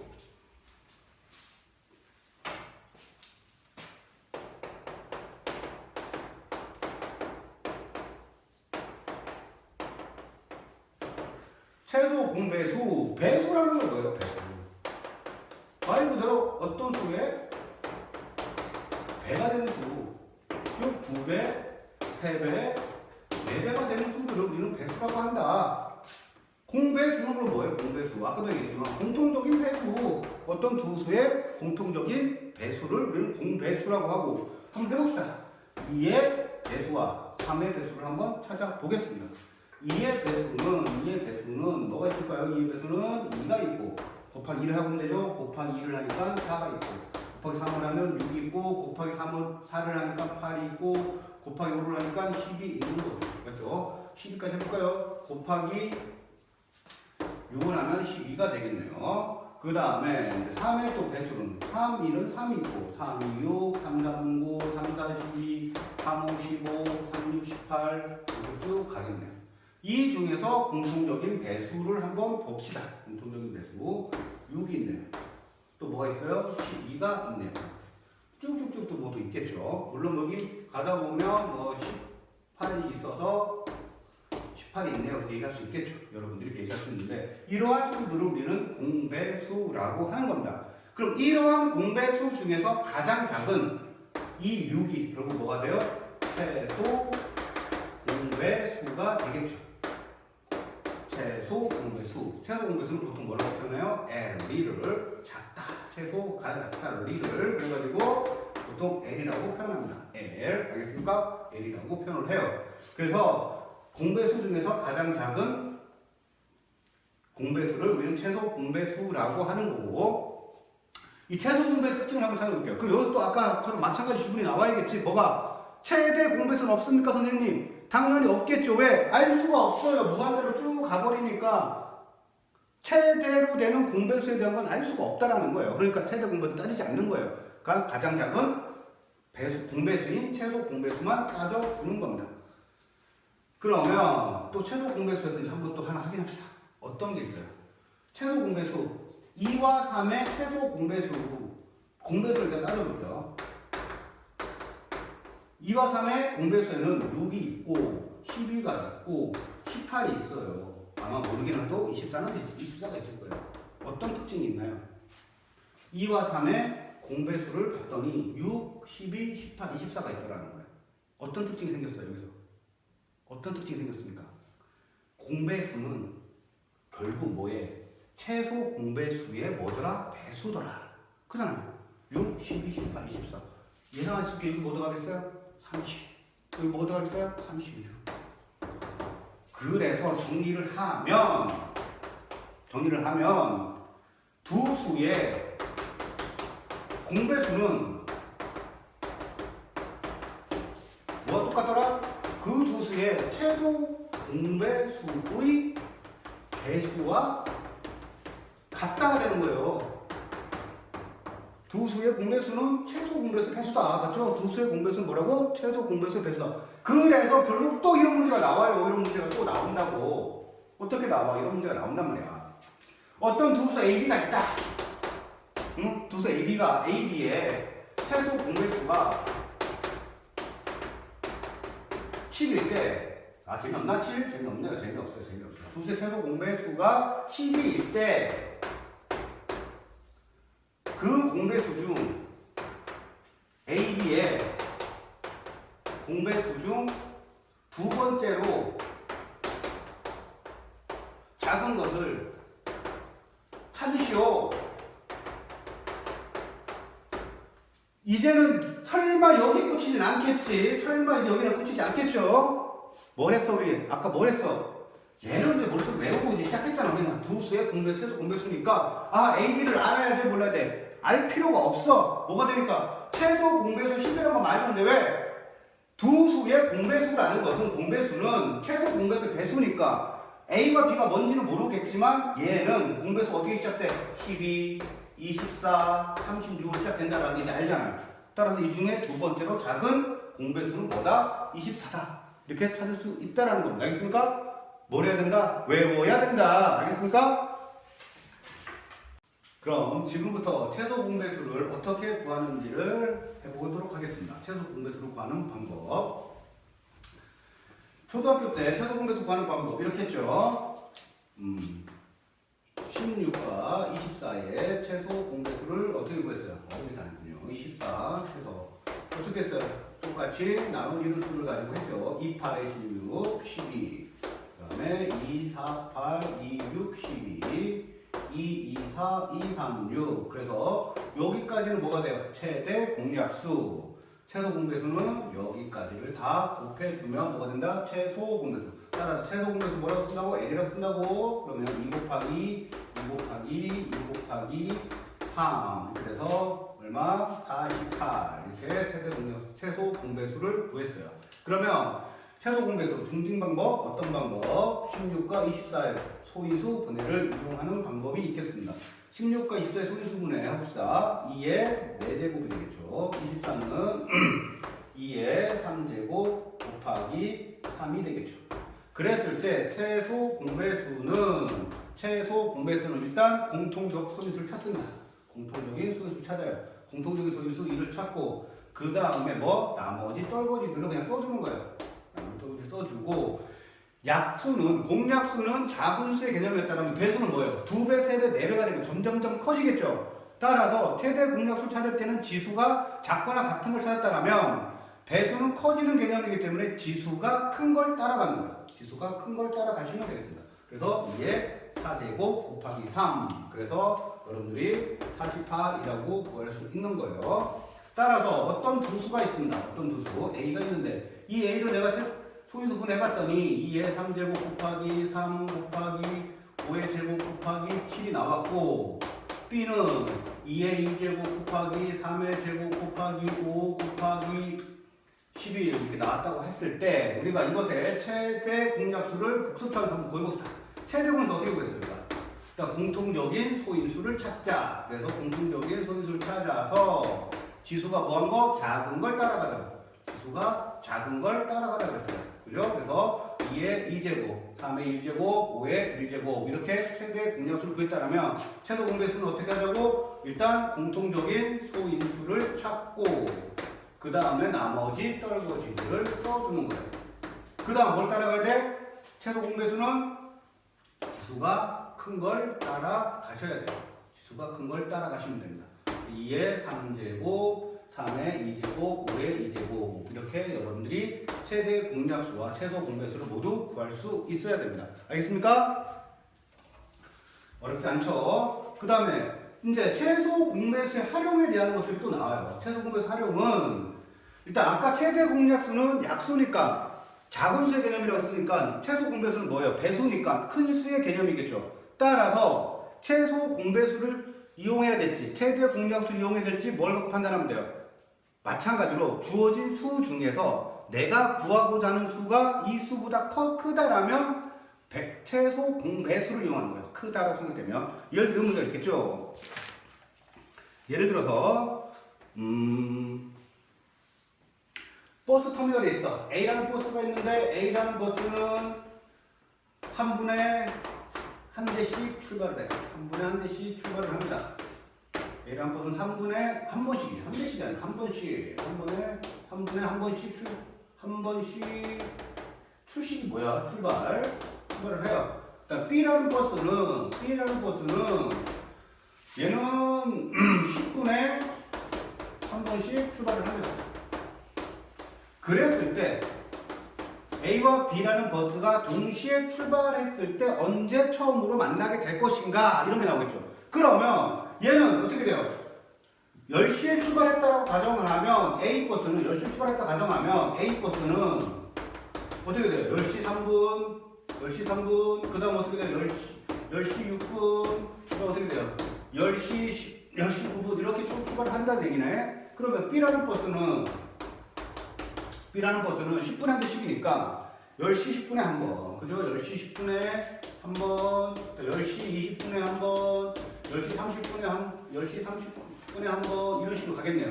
그죠? 그러니까 어떻게 돼요? 계속 얘네들이 커져가고 있죠. 커져가고 있다라고 하게 돼요. 커져가고 있다라는 얘기는 뭐다?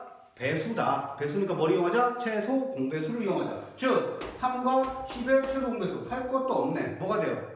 30이 된다는 거죠? 이거 최소 공배수는 30이니까 결국 얘는 뭐고 그 다음 언제 30분 후에 동시에 출발하게 된다. 그래서 답은 뭐가 됩니까? 10시 30분이 정답이 된다. 이렇게 최소 공배수를 활용할 것인지 최대 공약수를 활용할 것인지는 뭘로 따지자? 내가 구하고자 하는 답이 그 주어진 수보다 작다라면 최대 공약수, 그 수보다 크다라면 최소 공배수를 활용하시면 되겠습니다. 그 다음에 또 중요한 게 있어요. 그러면 우리가 지금까지 최대 공약수와 최소 공배수에 대해서 배웠는데 최대 공약수와 최소 공배수는 어떤 관계에 있는지를 보도록 하겠습니다. 아주 중요한 거죠. 중요한 걸 잘 들으시기 바랍니다. 일단 기본적으로 최대 공약수와 최소 공배수는 어떤 A라는 수가 있어요. 이 A라는 수는 어떻게 이루어졌냐면 최대 공약수와 어떤 수로 이루어졌어요. 그죠? 그 다음에 B라는 수는 최대 공약수와 어떤 B라는 수로 이루어졌다는 걸 볼 수 있습니다. 이걸 어떻게 이해하셔야 되냐면 이렇게 이해하시면 돼요. 우리가 10이라는 수가 있고 20이라는 수가 있다라고 가정하겠습니다. 아, 재미없는데요? 24로 할까요? 아니, 20을 할까요? 20을 할게요. 20을 하겠습니다. 보시면 10이라는 수를 우리가 소인수분해를 한번 해볼게요. 소인수분해를 해보면 2의 2제곱 곱하기 3, 20은 2의 2제곱 곱하기 5로 이루어졌어요. 그래서 이 두 수의 최대 공약수와 최소 공약수 각각 한번 보여봅시다. 최대 공약수는 공통적인 소인수 2의 2제곱밖에 없네. 그죠? 그 다음에 최소 공배수는 공통적인 소인수 2에다가 나머지 떨거지를 써주는데 어떻게 하라 그랬어요? 지수가 큰 걸 따라가지고 2 똑같으니까 그냥 2가 되겠네. 이렇게 됐다고요. 요 두 개를 한번 보자고요. 그랬을 때 10이라는 수는 어떻게 이루어졌어요? 10이라는 수는 이 최대 공약수에다 뭘 곱한 거예요? 3을 곱한 거잖아요. 그죠? 그래서 10이라는 수는 최대 공약수 2에다가 뭘 곱했다? 3을 곱했다. 요 의미가 되는 거죠. 최대 공약수 어떤 수를 곱했다. 그 다음에 20이라는 수는 마찬가지로 최대 공약수에다가 뭘 곱한 거예요? 최대 공약수에다가 5라는 수를 곱했죠. 따라서 최대 공약수 2제곱에다가 5를 곱한 수더라 이렇게 되겠지. 알겠습니까? 그랬을 때 우리가 12와 20의 곱을 한번 판단해 봅시다. 12와 20의 곱이라는 것은 결국은 이거 곱하기 이거란 뜻이잖아요. 왜? 12가 얘고 20이 얘니까. 결국 얘를 다시 한번 써주면 2의 2제곱 곱하기 3 곱하기 2의 2제곱 곱하기 5 이렇게 돼 있잖아요. 그죠? 그랬을 때 이 두 수의 곱이라는 것은 이렇게 나타낼 수 있는데 여기에서 우리가 한번 찾아보자고요. 최대 공약수가 뭐라고 그랬어요? 2의 2제곱. 최대공약수 2의 2제곱이었죠. 맞죠? 얘를 뭐라고 다시 쓸 수 있어? 최대공약수 2의 2제곱 G라고 쓸 수 있겠네. G. 맞죠? 근데 최소 공배수 어떻게 이루어져 있어요? 2의 2제곱 3 곱하기 5로 이루어졌네. 여기에 나와 있는 게 뭐예요? 2의 2제곱 3 곱하기 5로 이루어졌네. 얘를 뭐라고 쓸 수 있어? 우리가 최소 공배수인 L이라고 쓸 수 있겠네. 따라서 이거 뭐가 돼? 어떤 두 수의 곱 A 곱하기 B. 그래서 이러한 식이 성립되는 겁니다. 즉 우리가 뭐라고 정리할 수 있다? 두 수의 곱은 G에다가 맞죠? 두 수의 곱은 G 곱하기 A 곱하기 G 곱하기 B로 이루어졌으니까 G에다가 A 곱하기 G 곱하기 B는 L이니까 결국 다시 한번 정리하면 두 수의 곱은 최대 공약수 곱하기 최소 공배수로 이루어졌다라는 일종의 공식이 성립되는 겁니다. 알겠습니까? 이런 과정을 통해서 우리가 증명을 해낸 거예요. 따라서 여러분들은 뭘 머릿속에 외우셔야 돼요? 정확하게 뭘 머릿속에 외워야 되는지 다시 한번 보겠습니다. 여러분들이 외우셔야 될 포인트 다시 한번 정리합시다. 두 수의 곱은 어떤 두 수의 곱은 최대 공약수와 최소 공배수의 곱으로 이루어졌다.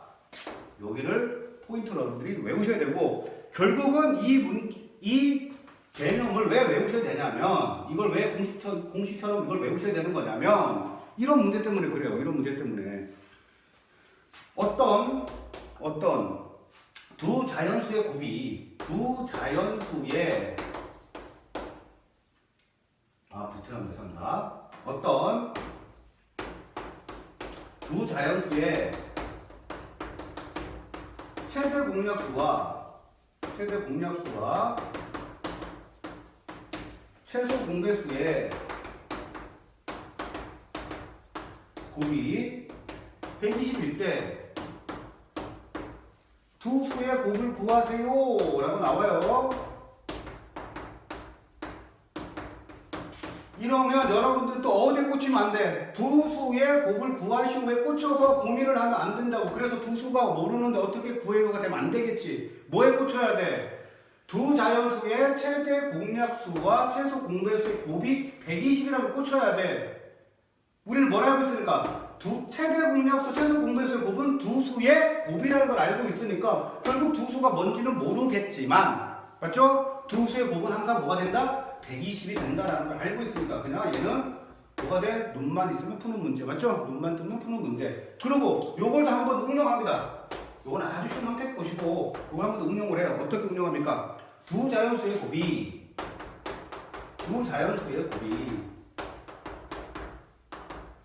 140이고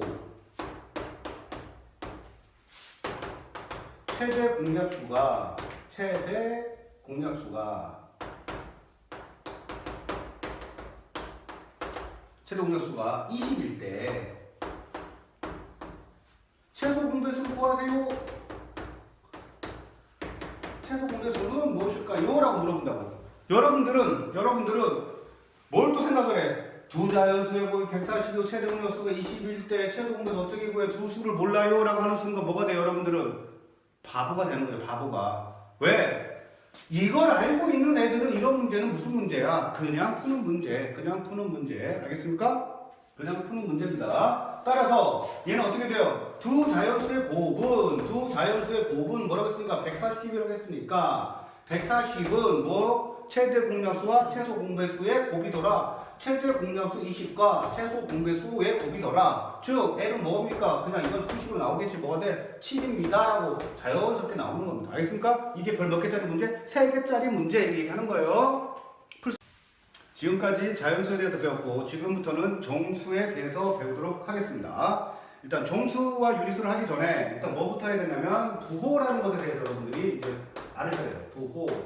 부호는 뭐가 있어요? 플러스 마이너스. 그래서 플러스를 우리는 보통 양수라고 얘기하고 마이너스를 음수라고 얘기합니다. 그러면 부호라는 것에 대한 개념은 뭐냐면 플러스라는 개념은 여러분들한테 쉽게 얘기하면 이득이 되냐 안 되냐 이런 거 있잖아요. 그래서 더 커져가는 것들을 우리는 양수의 개념, 플러스 개념이라고 보는 거고 점점 작아지는 줄어드는 개념들을 우리는 음수라고 얘기하는 거예요. 그래서 가장 기본적으로 음수와 양수 뭐 있어요? 내 통장에 돈이 100원 있어요 라고 하면 얘는 플러스 100원의 개념입니다. 나는 빚이 1000원 있어요 라고 하면 얘는 무슨 개념이에요? 마이너스 1000원이에요 라는 거예요. 내 재산의 현황에서는 얘는 통장에 100원 있으니까 플러스 100원만큼 재산이 있겠군. 빚이 1000원 있어요 라면서 마이너스 1000원이겠군. 그 다음 여러분이 가장 많이 쓰는 부호의 개념 뭐 있어요? 우리 온도를 나타낼 때. 온도를 나타낼 때 영상 30도 이렇게 얘기하잖아요. 영상 30도 이렇게 얘기를 하면 되게 덥잖아요. 영상 기온 30도. 그 다음에 되게 추울 때 뭐라 그래요 우리가? 영하 10도. 그래서 우리가 얘들은 뭐라고 써요? 30도라고 표현하지만 영하라고 표현할 때는 뭐라고 써요? 마이너스 10도 이렇게 표현을 하잖아요. 그래서 영상 30도씨 마이너스 10도씨 하면 영하 10도 추운 거군. 이렇게처럼 여러분들이 일상적으로 썼던 것이 사실 부호긴 해요. 여러분들이 잘 의식하진 않았지만 일상적으로 많이 썼던 것이 이런 겁니다. 그 다음에 우리가 엘리베이터 타고 5층까지 갔어요 하면 플러스 5층 간 거잖아요. 근데 지하 3층 내려갔어요 하면 마이너스 3층 내려갔어요. 이런 개념으로서 여러분들이 부호에 대한 개념들을 쉽게 그냥 이해하시면 되겠습니다. 그 다음에 이제 정수라는 것을 이제 구체적으로 한번 알아보도록 하겠습니다. 정수라는 것에 대해서 구체적으로 알아보도록 할게요. 정수는 무엇으로 이루어졌느냐? 정수는 세 가지로 이루어져 있습니다. 양의 정수, 영, 음의 정수. 양의 정수는 여러분들이 알고 있는 자연수를 얘기해요. 자연수. 그래서 1, 2, 3, 4 이런 것들을 우리가 양의 정수, 자연수로 한 거고 0이라는 것은 하나의 그냥 고유한 수. 그냥 0이라는 고유한 수. 아무것도 없는 수잖아요. 그렇게 우리가 0을 얘기하는 거고 음의 정수는 이 자연수에다가 마이너스 부호를 붙여주면 막 음의 정수가 돼요. 마이너스 1, 마이너스 2, 마이너스 3, 마이너스 4 이런 것들을 우리가 음의 정수라고 얘기하는 겁니다. 그러니까 여러분들이 또 하나 머릿속에 기억해야 될 게 뭐예요? 아, 정수는 두 개가 아니라 세 개로 이루어졌어요 라고 생각하셔야 돼요. 항상 세 개로 양의 정수와 영과 음의 정수로 이루어졌다라고 여러분들이 머릿속에 꼭 기억하셔야 됩니다. 이것도 마찬가지로 많은 어떤 한 문장 속에서 옳고 그른 걸 따지는 문장 속에서 정수는 양의 정수와 음의 정수로 이루어졌습니다라고 하면 이건 뭐가 돼요? 틀린 거예요. 왜? 0이 빠졌잖아요. 정확하게 세 가지들을 다 우리는 정수의 구성 요소라고 꼭 머릿속에 기억하셔야만 됩니다. 그러면 이제 유리수는 무엇이 있는지 한번 보겠습니다. 유리수는 크게 정수가 아닌 유리수로 이루어졌다. 정수가 아닌 유리수. 정수는 위에서 했지만 이제 정수가 아닌 유리수는 뭐가 되냐면 정수로 만들 수 표현되지 않는 수들을 얘기해요. 즉 유리수라는 것을 우리가 일반적으로 뭐라고 얘기하냐면 수학적으로는 A분의 B꼴로 나타낼 수 있는 수. 그럴 때 A는 0이 아니고 A와 B는 정수일 때 우리가 얘를 유리수라고 한다. 쉽게 얘기하면 무슨 말이에요? 분수로 나타낼 수 있는 모든 수를 우리는 유리수라고 하고 현재 여러분들이 초등학교부터 지금까지 배웠던 모든 수들이 이 유리수 안에 들어간다라고 보시면 돼요. 따라서 정수가 아닌 유리수라는 것은 분수의 형태나 2분의 1, 3분의 2, 마이너스 5분의 3, 마이너스 5분의 4 이런 것들. 그 다음에 소수 마이너스 0.1, 0.2, 0.3 이런 것들이 다 정수가 아닌 유리수에 포함되어 있는 수라는 겁니다. 그렇게 어렵지 않으니까 여러분들이 이런 것들은 그냥 머릿속에 하나씩 기억하시면서 정리하시면 될 거예요. 그 다음에 이제 수직선에 대해서 한번 배워보도록 하겠습니다. 수직선. 뭘까요? 수직선. 수를 나타낸 직선이라겠죠. 수를 나타낸 직선.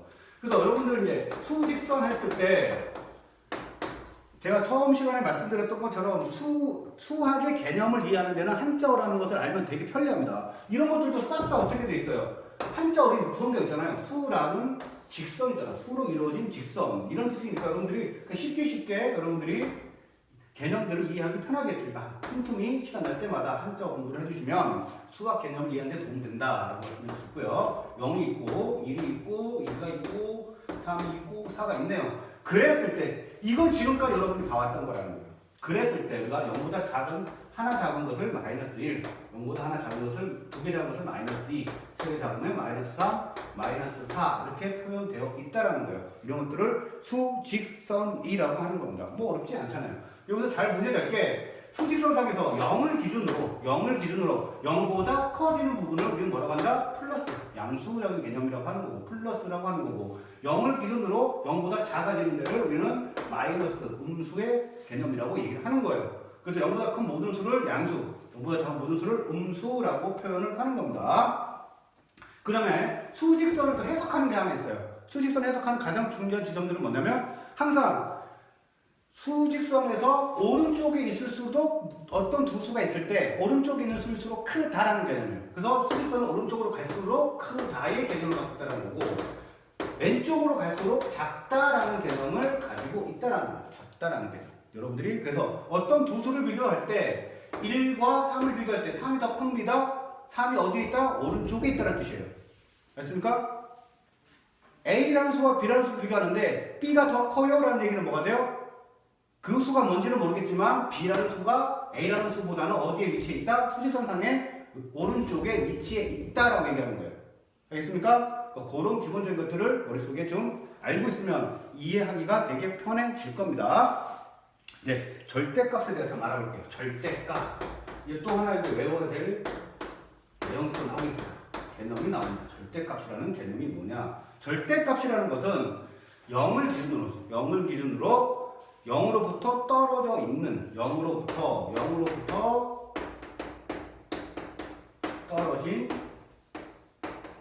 떨어진 거리를 우리는 절대값이라고 얘기한다 이런 거예요. 그러면 보세요. 0을 기준으로 0으로부터 떨어져 있는 거리를 우리 절대값이라고 하는데 우리가 이제 헷갈리지 않게 지워드릴게요. 3이라는 수가 있어요. 0으로부터 얼마큼 떨어진 거예요? 3만큼 떨어졌다 이렇게 하잖아요. 근데 0으로부터 3만큼 떨어진 수는 3만 있는 게 아니잖아요. 이렇게 마이너스 3이라는 것도 있잖아요. 즉 절대값이라는 것은 0으로부터 떨어진 거리를 뜻하기 때문에 절대값을 나타낼 수 있는 수는 두 개가 있다라고 이해하셔야겠죠.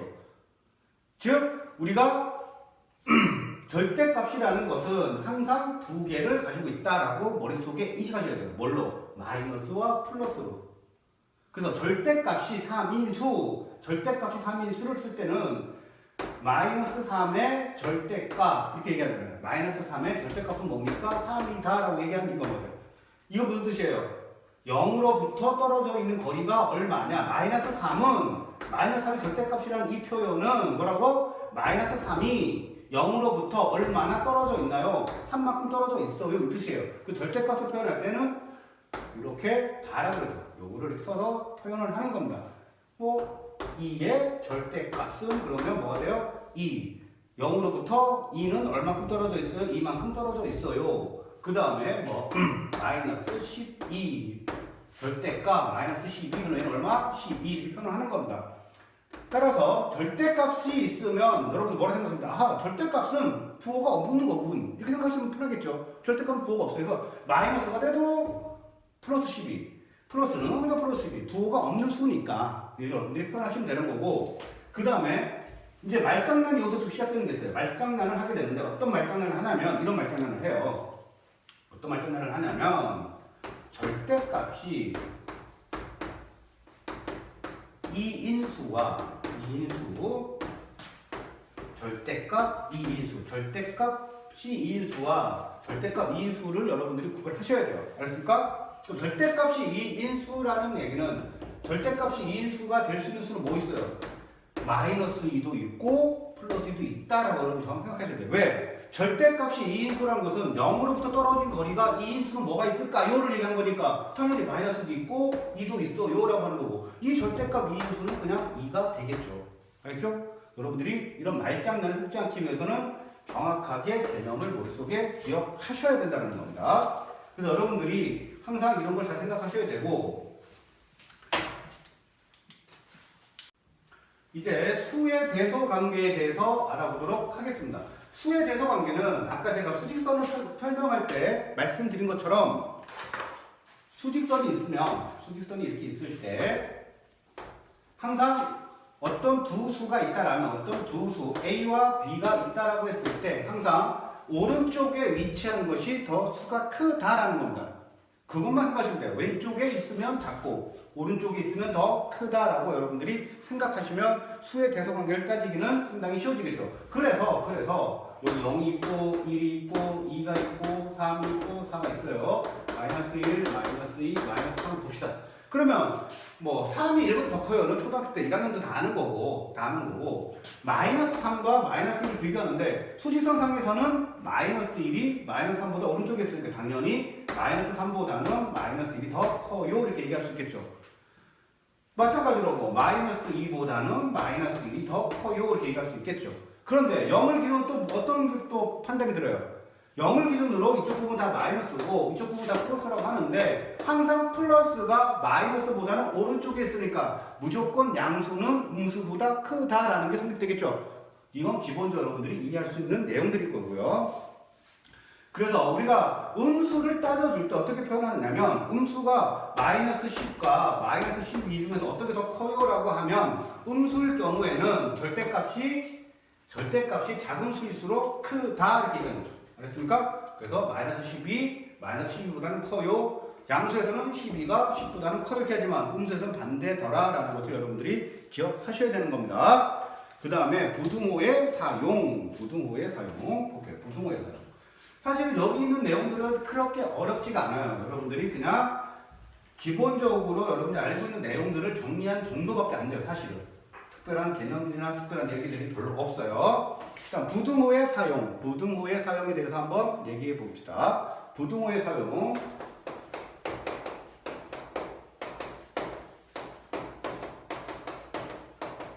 부등호의 사용은 크게 x는 a보다 크다 이렇게 얘기하죠. 얘는 x는 a보다 크다. x는 a보다 크다. 이렇게 아가리가 벌려진 쪽이 크다라는 뜻을 갖고 있다 그랬죠. 혹은 뭐라 그래요? x는 a 초과이다. 초과이다. 알았습니까? 초과이다. 꼭 기억하시고 그 다음에 x가 a보다 x는 a보다 작다. 이 하나 더 확인합시다. 그러면 x는 a보다 작다고 했으니까 x는 수지선상에서 a의 어느 쪽에 있다는 얘기야? 왼쪽에 있다. a는 x의 오른쪽에 있다. 머리 따다닥 기억 주셔야 됩니다. 그 다음에 x는 a 미만이다.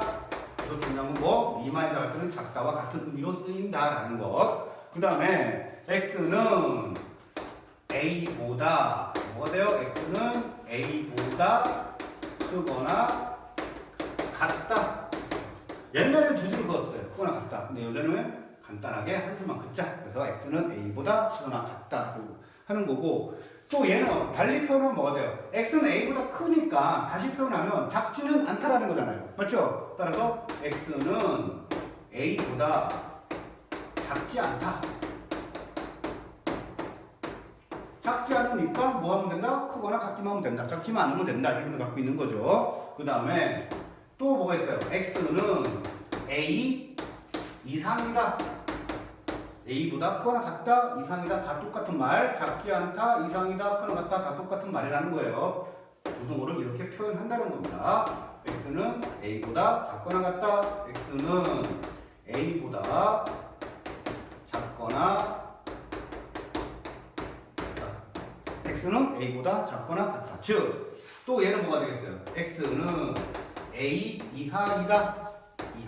이제 이하란 말이 되겠죠. 이하. 근데 얘도 마찬가지로 작거나 같으니까 뭐 하진 않아요?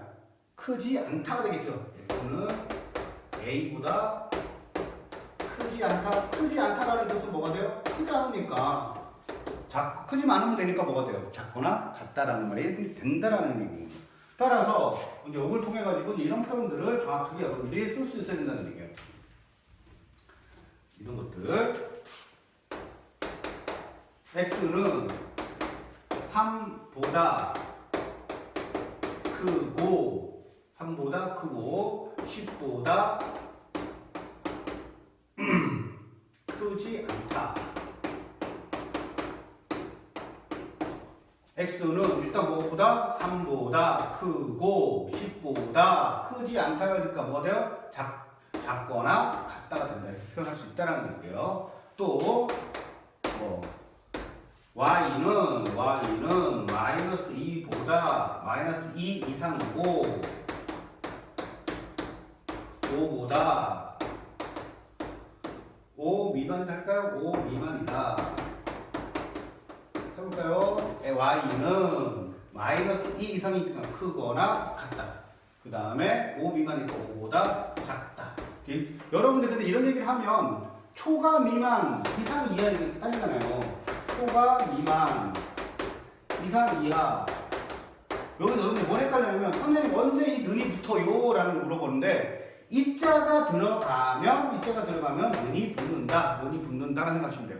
이자만 들어가면 는은 붙고 이자가 안 들어가면 는이 안 붙어요. 이렇게 되는 거예요. 그래서 헷갈릴 필요 없이 이자만 들어가면 는이 붙는구나 생각돼요. 이상, 상은 높을 상자니까 크거나 같다는 뜻이고 하는 아래 하자 작다는 뜻이니까 작거나 같다는 의미를 갖고 있다라는 겁니다. 초과라는 것은 뭐가 돼요? 크다, 올라가 있다, 크다 이런 뜻을 갖고 있잖아요. 미만은 아래다, 작다 이렇게 되는 거죠.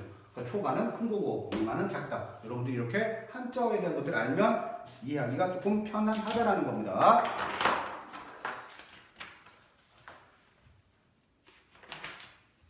이제 여기서 정수와 유기수에 대한 기본적인 개념들을 다 정리하셨고 이제 가장 본격적으로 이 단원의 가장 중요한 핵심은 계산이에요. 계산. 부호가 들어간 수들을 내가 어떻게 계산할 것인가. 이게 이 단원의 핵심 목표라는 거예요. 이러이러한 개념들을 통해서 주어진 수들을 계산을 할 수 있느냐 없느냐. 이게 이 단원의 목표라는 거죠. 따라서 어떻게 우리가 계산을 할 것인지. 그래서 요리수와 유리수의 덧셈과 뺄셈에 대해서 한번 알아보자. 덧셈과 뺄셈. 덧셈과 뺄셈은 뭐 어렵지 않죠. 보겠습니다. 덧셈과 뺄셈에서 우리가 이제 초등학교 때 했던 이거잖아요. 2 더하기 3은 5. 10 빼기 5는 5. 이런 것들을 여러분들이 초등학교 했고, 여러분들 여기서는 플러스 마이너스 개념이 없으니까 그냥 뭐 2배, 3개 더하니까 5개예요. 10개에서 5개 빼면 5개예요. 이런 얘기를 한 거예요. 그랬을 때 이것이 부호가 들어갔을 때 어떻게 하는지 보도록 하겠습니다. 잘 보시면 2 더하기 3은 5 이렇게 얘기했잖아요. 2 더하기 3은 5. 잘 보세요. 2 더하기 3은 5. 한 번 더 해볼게요. 4 더하기 6은 10. 그랬을 때 잘 보세요. 그 다음 이 앞에는 여러분들 알고 있는 자연수는 모두 다 뭐라고 그랬어요? 제가 양수라고 했잖아요. 양수. 그러니까 항상 뭐가 플러스라는 게 생각돼 있습니다. 플러스라는 게 생각돼 있어요. 그러면 왜 플러스를 생각하고 마이너스 생각하지 않아요? 라고 물어보는 친구들이 가끔 있는데 마이너스도 생각해버리면 내가 좀 수사를 썼어요. 얘가 플러스인지 마이너스인지 알 수가 없잖아요. 따라서 구별해 주기 위해서 플러스는 안 써도 무방하고 얘가 마이너스 4라면 마이너스 4라는 것을 나타내주기 위해서는 정확하게 마이너스를 써라 이런 의미를 갖고 있는 거죠. 따라서 부호를 여러분들이 초등학교 때 부호를 신경 쓰지 않았던 이유는 뭐예요? 항상 플러스 개념만 배웠으니까 신경 쓰지 않았던 거고 이제는 플러스와 마이너스를 다 배우고 있으니까 신경 쓰셔야 된다는 겁니다. 그러면 잘 보세요. 플러스 2 더하기 플러스 3 두 개의 부호가 똑같네요? 플러스 더하기 플러스 6 플러스 4 더하기 플러스 6 부호가 똑같네요? 부호가 똑같으니까 뭘 했어요? 더해준 거잖아요. 부호가 똑같으니까 더해줬죠. 그 다음에 이제 여기서 이제 빼기를 한번 찾아가 볼게요. 빼기를 여기서 하나는 이제 이거 봅시다. 7 빼기 4는 뭐라고 해요? 3 이렇게 얘기한다. 그런데 우리가 이제 이렇게 하는 거예요. 5 빼기 7 그럼 뭐라고 얘기하냐면 마이너스 2라고 얘기해요. 여기서 우리가 뭘 여러분들이 정리를 하시면 되는 거냐면 특별한 게 없어요. 그냥 기본 개념적으로는 7개에서 4개를 뺐을 때 3개가 남아 요거 되잖아요. 근데 5개에서 7개를 빼려고 봤더니 2개를 못 빼잖아요. 5개까지 뺐는데 2개를 못 빼잖아요.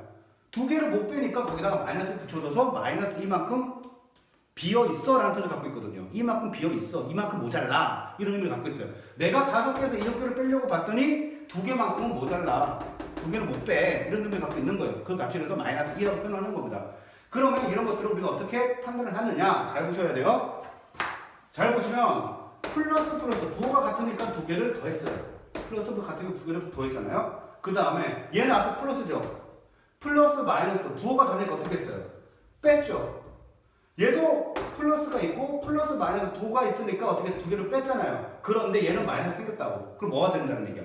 즉 부호가 다르면 두 수의 덧셈과 뺄셈에서 두 수의 부호가 다르면 빼주고 뭘 따라가자? 큰 수의 부호를 따라가자. 큰 수의 부호를 따라가자. 즉 여러분들이 다시 한번 보시면 이렇게 되는 겁니다. 7 빼기 5 하면 우리가 2 4 빼기 10 하면 마이너스 6인데 잘 보세요. 아하 부호가 다르니까 플러스 마이너스 부호가 다르니까 두 개를 빼요. 빼니까 뭐가 나왔어요? 2가 나왔죠. 큰 수의 부호가 플러스니까 플러스 2 4하고 4 빼기 10인데 여기 플러스가 있으니까 부호가 다르잖아요. 두 개를 어떻게 하자? 빼주자 그냥. 빼면 6 되는데 큰 수의 부호를 따라가자. 이게 성립되는 겁니다. 따라서 여러분들이 이런 것들은 그냥 아하 덧셈 뺄셈 할 때는 여러분들이 사실은 크게 신경 쓰지 않으셔도 되기는 해요. 내가 4에서 10 빼니까 모자라니까 마이너스 붙여줘. 이렇게 생각하시면 되는 거예요 사실은. 이런 것들을 익숙해지기 위해서는 아 부호가 다르니까 두 개를 빼주고 큰 수의 부호를 따라가네. 부호가 다르니까 두 수를 빼주고 큰 수의 부호를 따라가네. 이렇게 되면 되는 거예요 기본적으로. 그래서 여러분들이 하는데 근데 사실은 여러분들 이런 거 있잖아요. 마이너스 5 플러스 7은 어떻게 되니? 말 그대로 어떻게 해요? 부호가 다르니까 두 수를 빼주자. 두 수를 빼니까 2. 그 다음 뭘 따라가자? 큰 수의 부호를 따라가자. 플러스 2가 되겠죠. 그 다음에 마이너스 7 더하기 10. 그럼 어떻게 돼요? 두 수의 부호가 다르니까 어떻게 돼요? 10에서 7을 빼니까 3. 큰 수의 부호를 따라가니까 플러스 3. 이렇게 되는 거죠. 마이너스 5 빼기 더하기 10 이런 거 있잖아요. 이런 것들은 사실은 여러분들이 어렵게 생각할 게 아니라 10 빼기 5로 봐도 된다는 거예요. 10 빼기 5니까 5다 이렇게 해도 상관없다는 거예요. 이런 것들을 뭐라고 얘기하는 거냐면 덧셈의 교환 법칙이라고 해요. 덧셈의 교환 법칙. 무슨 말이냐면 마이너스 5 플러스 10을 우리는 10 빼기 5로 계산해도 그 답은 구할 수 있다라는 의미를 갖고 있어요. 그래서 덧셈의 교환 법칙은 뭐가 돼요? 자리를 교환해 줘도 된다 이런 뜻을 갖고 있어요. 그 덧셈의 교환 법칙은 자리를 교환해 줘도 그 식은 성립한다 라는 의미를 갖고 있는 덧셈의 교환 법칙이라는 게 여기서 성립되는 겁니다. 여러분들 잘 보시면 되고요. 그래서 다시 한번 정리합시다. 부호가 다르면 두 수를 빼주고 큰 수의 부호를 따라간다. 즉 이제 자동으로 바로 나오셔야 돼요. 마이너스 4 더하기 6. 아하 부호가 다르네. 두 개를 빼니까 2 큰 수의 부호니까 플러스.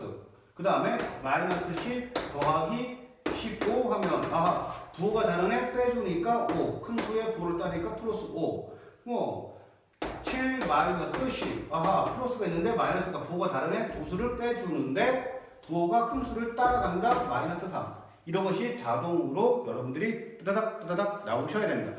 어떻게 한다고 이걸 우리가 계산력 업에서 다운받아서 여러분들이 연습을 하신다라는 거예요. 익숙하지 않기 때문에 익숙해질 때까지 여러분들이 계산력 업을 다운받으셔서 열심히 풀으셔서 익숙해질 수 있도록 준비를 하셔야 됩니다. 그런 다음 이제 이런 게 또 있겠죠. 이런 거만 있는 게 아니라 우리가 이제 보세요. 또 5 더하기 3은 8 아시잖아요. 그럼 선생님 마이너스 3 마이너스 5는 어떻게 계산합니까가 되겠잖아요. 잘 보세요. 두 수의 부호가 같으니까 뭘 했어요? 우리는 더해줬잖아요.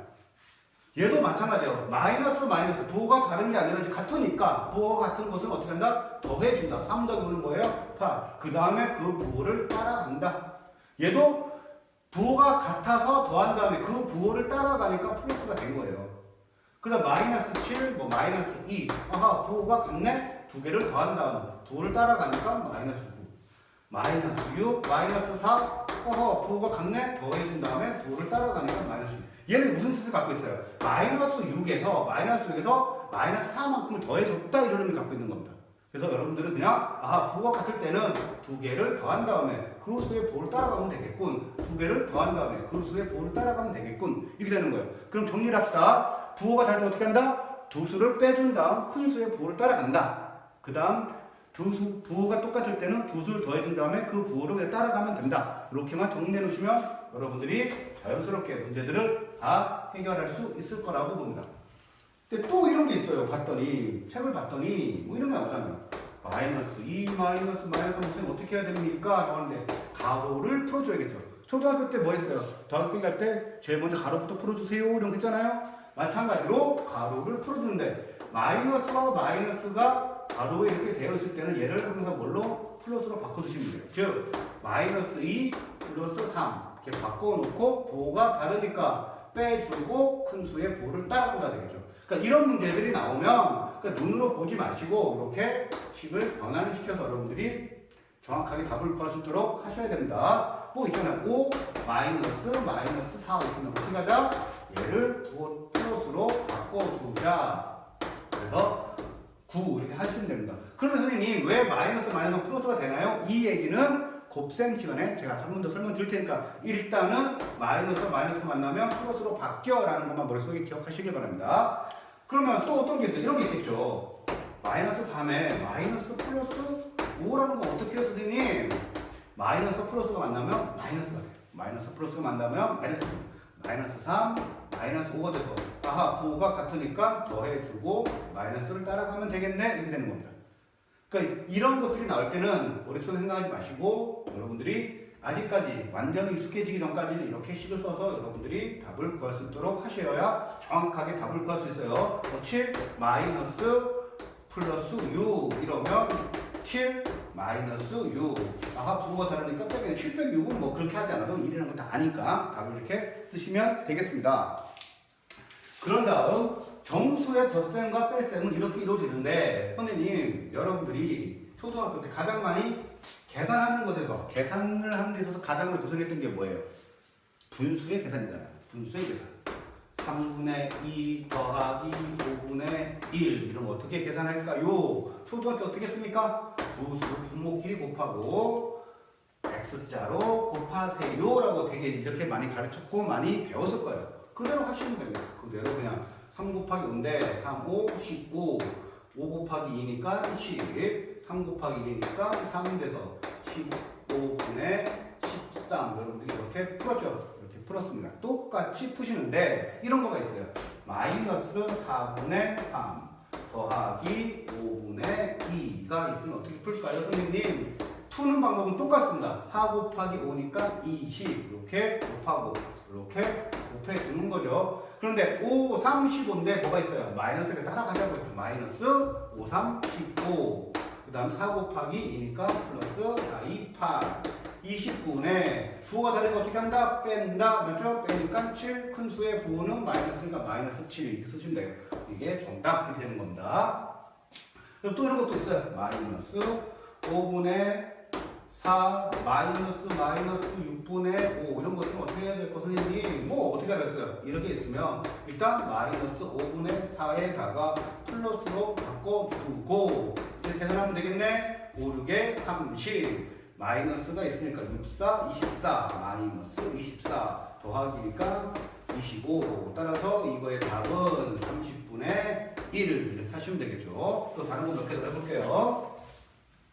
여러분들이 제 설명을 들으면서 눈에 좀 익숙해지셔야 됩니다. 익숙해지시고 아까도 말씀드렸지만 어떻게 하자? 계산 작업을 다운받으셔서 연습을 계속 하시라는 거예요. 계산하는 것에 대해서 연습되어 있지 않으면 수학 문제라는 것을 풀어가는 과정이 너무나 힘들어져요. 그러니까 꼭 계산 작업을 통해서 여러분들이 이 계산을 익숙하게 될 때까지 연습을 좀 하셔야 돼요. 10문제든 50문제든 100문제든 여러분들이 계속적으로 풀면서 문제에 대해서 계산에 대한 실수를 하지 않도록 여러분들이 스스로 준비를 하셔야 됩니다. 그리고 계산이 느리면 뭐가 돼요? 시험 문제 풀 때 속도가 나질 않아요. 그러면 매번 시간 없어져요 라는 말이 나오게 돼요. 그러니까 여러분들이 이런 계산들은 연습을 통해서 시간을 최소화시킬 수 있도록 익숙해지도록 연습을 많이 하셔야 됩니다. 그럼 이제 이런 게 있다라는 거예요, 이런 거. 이제 이런 것도 있을 거 아니에요. 마이너스 5분의 4, 마이너스 6분의 7, 뭐 이런 게 있다고 가정합시다. 그러면 똑같아요. 5, 6에 30에 6, 4, 24니까 마이너스 24. 5, 7에 35도 마이너스잖아요? 똑같이 그냥 마이너스 5, 7에 35 이렇게 하면 되겠죠. 30분에 부호가 같으니까 어떻게 한다? 두 개를 더한다. 그 다음 어떻게 부호를 따라간다. 마이너스 30분에 59 이렇게 하시면 되겠죠. 소수는 어떻게 해요? 똑같아요. 마이너스 0.4 더하기 1.7이야. 그러면 어떻게 돼요? 0.4랑 1.7이 부호가 다르니까 뭐 하면 돼요? 빼줘야 되는데 1.7 빼기 0.4를 하면 되겠죠. 그럼 뭐가 나와요? 1.3이 나오네. 1.3인데 큰 수의 부호를 따라가니까 플러스겠네. 이렇게 하시면 되겠죠. 소수도 마찬가지 방법으로 여러분들이 풀어주시면 된다는 겁니다. 여기까지가 유리수의 덧셈과 뺄셈에 대한 설명을 드렸습니다. 유리수의 덧셈과 뺄셈을 지금까지 공부했고 이제 유리수의 뭐랍니까? 곱셈과 나눗셈 하겠습니다. 유리수의 곱셈과 나눗셈. 사실은 유리수의 곱셈과 나눗셈이 덧셈과 뺄셈보다는 조금 더 쉬워요. 왜냐하면 곱하고 나누는 건 그대로거든요. 곱하고 나누는 그대로인데 결국 또 뭐가 문제겠어요? 부호가 문제겠죠. 내가 마이너스를 붙일 것인가 플러스를 붙일 것인가 이 부호에 문제가 있는 것 봅시다. 일단 여러분들 알고 있는 그대로 2 곱하기 3은 6 이거는 초등학교 때 그대로 했던 거잖아요. 얘는 잘 보세요. 결국 여러분들 알고 있는 그대로 플러스 2 곱하기 플러스 3을 했더니 6이 플러스 6이 나왔어요. 있을 얘기하고 있다고요. 그러면 마이너스 2 곱하기 플러스 3은 뭘까? 요가 되겠죠. 2 곱하기 3은 6인 거 똑같은데 부호는 뭘로? 마이너스가 하나 있으니까 마이너스 하나를 결정하는 겁니다.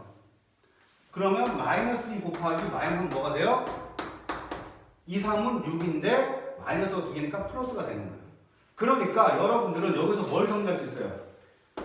곱하는 건 똑같은데 부호는 뭘로 결정하더라? 마이너스로 결정하더라. 즉 마이너스가 1개면 마이너스가 되는 거고 마이너스가 2개면 플러스가 된다라는 거예요. 근데 꼭 마이너스가 1개여야 마이너스가 되고 마이너스가 2개가 플러스가 되냐? 그게 아니라 마이너스의 개수가 짝수개가 있으면 플러스가 되는 거고 홀수개가 있으면 마이너스가 되는 거예요. 그래서 제가 아까 마이너스 2에 마이너스 3은 이 마이너스가 되면 플러스로 바뀌어요 라고 했잖아요. 뭐가 돼요? 마이너스 곱하기 마이너스 뜻가 바뀌기 때문에 그래요.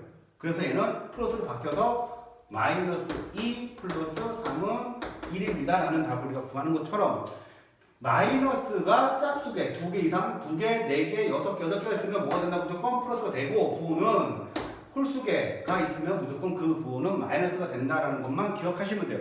계산하는 건 똑같아요. 곱하기 하고 나누기 하는 건 똑같습니다. 이렇게 생각하시면 돼요. 즉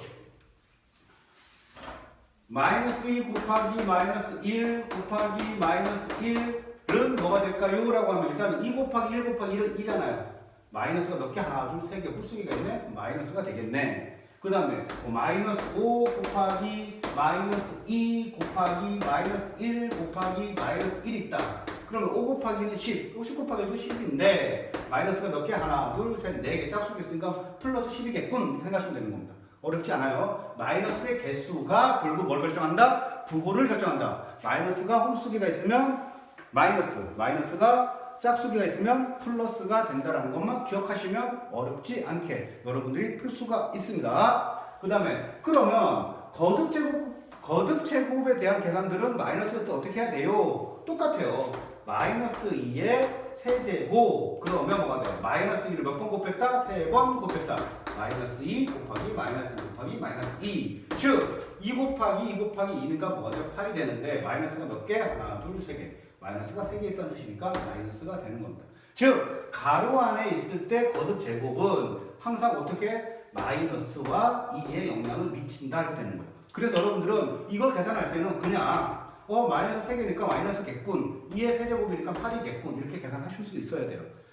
바로 계산이 나오셔야 돼요. 마이너스 3의 2제곱 하면 마이너스가 2개니까 플러스고 3의 제곱이니까 9겠군 이렇게 여러분들 바로 계산할 수 있도록 연습하셔야 돼요. 그런데 여기서 또 하나의 또 말장난이 시작돼요. 여기서 또 하나의 말장난이 시작되는데 어떤 말장난이 시작되느냐 이런 거예요. 마이너스 3의 제곱과 마이너스 3의 제곱의 차이에 대해서 여러분이 아셔야 되는데 수학에서 가로라는 것은 통째로의 은을 갖췄어요. 통째로 제곱해라. 이럴 때 제곱은 무슨 의미예요? 3을 제곱하라는 거예요. 그러니까 이 2는 이 마이너스에 영향을 미치지 못하는 거예요. 그러니까 마이너스 3의 제곱 되는 거죠. 마이너스 3의 제곱. 그러니까 마이너스는 그대로 3의 제곱은 9니까 마이너스 9가 되는 거예요. 얘는 마이너스 3의 제곱이잖아요. 마이너스가 2개니까 플러스가 되고 3의 제곱이니까 9가 됩니다. 전혀 다른 값을 나오는 거니까 실수하지 않도록 문제를 풀 때 정확하게 보고 푸시라는 거예요. 가로가 있는 제곱인지 가로가 없이 3만 제곱된 건지를 꼭 확인하시고 문제를 풀어 주셔야 됩니다.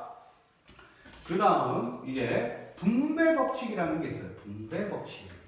이 분배 법칙은 되게 재밌어요. 여러분들 이 분배 법칙을 기본적으로 알게 되면 중3 과정에서 인수분해라는 것도 쉽게 이해할 수 있어요. 분배 법칙이라는 것은 뭐냐면 이런 거예요. 내가 2 곱하기 3 더하기 2 곱하기 5를 하고 싶어. 그러면 지금 여러분 어떻게 써요? 2 곱하기 3은 6이고 더하기 2 곱하기 5는 10이니까 10 더하기 6 해서 16입니다. 이렇게 풀었잖아요. 근데 얘를 우리가 이제 어떻게 분배 법칙이라는 것을 어떻게 하는 거냐면 2 곱하기가 공통적인 거니까 2 곱하기 3 더하기 5로 바꿔서 풀어도 됩니다가 되는 거예요. 그러면 2 곱하기 3 더하기 5는 뭐가 돼요? 8이니까 2 곱하기 8이니까 뭐가 됩니까? 16이에요. 이렇게 풀 수 있다라는 거예요. 그러니까 결국은 우리가 지금까지 이 과정을 이렇게 풀었다라면 이제는 요것에 대한 것도 아셔야 된다는 거예요. 요거에 대한 거. 그래서 잘 보시면 가로 안의 것을 지금까지 초등학교 과정에서는 어떻게 하셨어요? 초등학교 과정에서는 이걸 풀 때 2 곱하기 3 더하기 5를 풀 때 초등학교 과정에서는 어떻게 했습니까? 2 곱하기 3 더하기 5니까 8이 돼요. 그래서 이 8에 16 이렇게 풀었다라고 얘기한다면 이제는 중학교 과정에서는 어떤 것도 가능하다. 분배 법칙, 분배하겠다. 두 개의 수를 곱하는 걸 분배해서 나타내겠다. 이렇게 한번 곱하고 이렇게 한번 곱해도 된다. 그래서 2 곱하기 3 더하기 2 곱하기 5 그래서 2, 3은 6, 2, 5, 10 해서 16 이렇게 풀 수 있다 이런 얘기를 하는 거예요. 그래서 이러한 가정들을 우리가 뭐라고 얘기한다? 분배 법칙을 이용해서 계산한다 이렇게 얘기하는 겁니다. 특별할 것도 없습니다. 그냥 가로가 있을 때 그래서 아까 뭐라 했어요? 가로라는 것은 통째로의 의미를 갖고 있다 그랬잖아요. 그러니까 이 가로 안에 있는 수에다가 곱하겠다 의미를 갖고 있으니까 이 가로 안에 있는 수에도 우리가 한 번씩 곱해주면 그 계산을 가능하다라는 의미를 갖고 있는 겁니다. 특별할 게 없어요. 여러분들이 꼭 그런 것들은 잘 기억하시면 되겠습니다. 그 다음에 나눗셈. 이제 나눗셈 해볼게요. 나눗셈도 쉬워요. 나눗셈도 결국은 똑같다라는 건데 뭐만? 부호에 대한 결정인데 부호에 대한 결정도 곱셈과 똑같이 하겠다라는 거예요. 곱셈과 똑같이. 즉 뭘로? 마이너스로. 마이너스가 홀수개면 부호를 마이너스 붙여주면 되고 마이너스가 짝수개가 있으면 플러스를 붙여주자. 이런 의미를 갖고 있는 거고 계산하는 방법 또한 똑같다. 즉 이제 2 나누기 3 하면 2 나누기 3의 몫이 뭐예요? 라고 했는데 이거하고 앉아있다. 그럼 여러분은 초딩을 못 벗어나고 있다는 뜻이에요. 2 나누기 3 했는데 이거하고 앉아있다. 여러분들은 이제 초딩이란 얘기인 겁니다. 초딩과 중딩의 차이가 뭐예요? 2 나누기 3 했을 때 이거 하면 초딩, 3분의 1하고 답을 바로 쓰면 중딩이란 얘기인 거예요. 알겠습니까? 이거 하는 순간 나는 초딩이야? 이렇게 고백하고 있는 거예요. 여러분 누구라? 중딩이다. 따라서 2 나누기 3 하면 바로 3분의 2 답 이렇게 나오셔야 됩니다. 알겠습니까? 그런데 우리가 2 나누기 3을 계산할 때 왜 3분의 2가 돼요? 라는 얘기를 하는데 이건 이거죠. 초등학교 6학년 때 엄청나게 배웠잖아. 뭐라고? 나눗셈은 뭘로 바꾼다? 곱하기 역수로 바꾼다. 나누기니까 곱하기 3의 역수는 분모강사 뭐가 돼? 3이라는 수는 분모강사 1이 되니까 두 개의 역수 3분의 1이 돼서 얘는 분모가 항상 뭐가 있어? 1이 있는 거니까 분모끼리 곱하니까 3분의 2 곱하기 1이니까 2가 되겠죠. 됐습니까? 그래서 3분의 2가 된다 이렇게 얘기하는데 이거를 생각하면 안 된다고. 2 나누기 3이 됐을 때 3분의 2 바로 나와야 돼. 이제 알았습니까? 7 나누기 8 하는 순간에 이거의 몫은 8분의 7 알았습니까? 바로 나오셔야 돼요. 그러면 여기에서 이제 역수에 대한 개념인데 역수에 대한 건 초등학교 다 한 거잖아요. 그죠? 굳이 두 번, 세 번 해야 되나 싶어요. 역수. 바꿀 역자의 숫자수, 분수를 바꿔주기 숫자수. 알았습니까? 숫자를 바꿔주되 뭘 바꿔? 분자, 분모의 수를 바꿔주자. 그래서 역수가 되는 거예요. 그래서 5분의 3의 역수 어떻게 돼요? 3분의 5. 그 다음에 2와 6분의 3 이러면 6분의 5 해겠네. 2와 6분의 5. 6, 2, 12에 더하면 5가 되니까 6, 2, 16분의 6, 2, 12 더 더하면 17이 되겠죠? 6분의 17. 이거의 역수를 구하세요. 이거가 되니까 17분의 6 이렇게 되는 겁니다. 따라서 대분수는 뭘로? 가분수로 바꾸어서 그 가분수의 역수를 구하자 이렇게 되는 거예요. 소수는 0.3이 있어요. 0.3의 역수를 구하세요 하면 역수는 소수 갖고 하는 게 아니잖아. 뭐 갖고 하는 거야? 분수 갖고 하는 거잖아. 그러니까 0.3이라는 소수를 뭘로? 분수로 바꾸자. 그 다음 이것의 역수니까 3분의 10 이렇게 바꿔주시면 돼요. 뭐 이거 뭐 더 할 게 있나요? 이렇게 하시면 된다라는 거고 역수는 왜 필요하다? 여기서 왜 필요하다? 나눗셈을 계산하기 위해서 나눗셈을 뭘로? 곱셈으로 바꾸어서 계산하기 위해서 우리가 역수가 필요하다 이렇게 얘기하는 겁니다. 여러분들이 초등학교 때 제일 짜증났던 게 뭐였어요? 혼합계산 그죠? 이거 뭐 순서 조금 틀리면 답도 틀리고 계산을 가져가서 복잡하고 이게 제일 짜증났던 건데 또 한다라는 거예요. 또 왜? 이 과정 자체는 유리수에 대한 계산에 대한 것을 배우는 단원이기 때문에 정확한 계산을 할 수 있느냐 학습 목표가 되는 거예요. 그러니까 여러분들은 여기에서 얻어야 될 학습 목표의 성취도는 뭐냐면 계산을 잘 하느냐예요. 계산이라는 것은 뭐가 필요한 겁니까? 연습이 필요한다는 거예요. 따라서 다시 한번 말씀드리지만 계산작업을 꼭 다운받으셔서 여러분들이 직접 계속해서 풀어서 계산을 정확하게 할 수 있도록 준비하셔야 됩니다. 혼합계산 문제 한번 풀어볼게요. 혼합계산 문제 이거 한번 해봅시다. 3분의 4 마이너스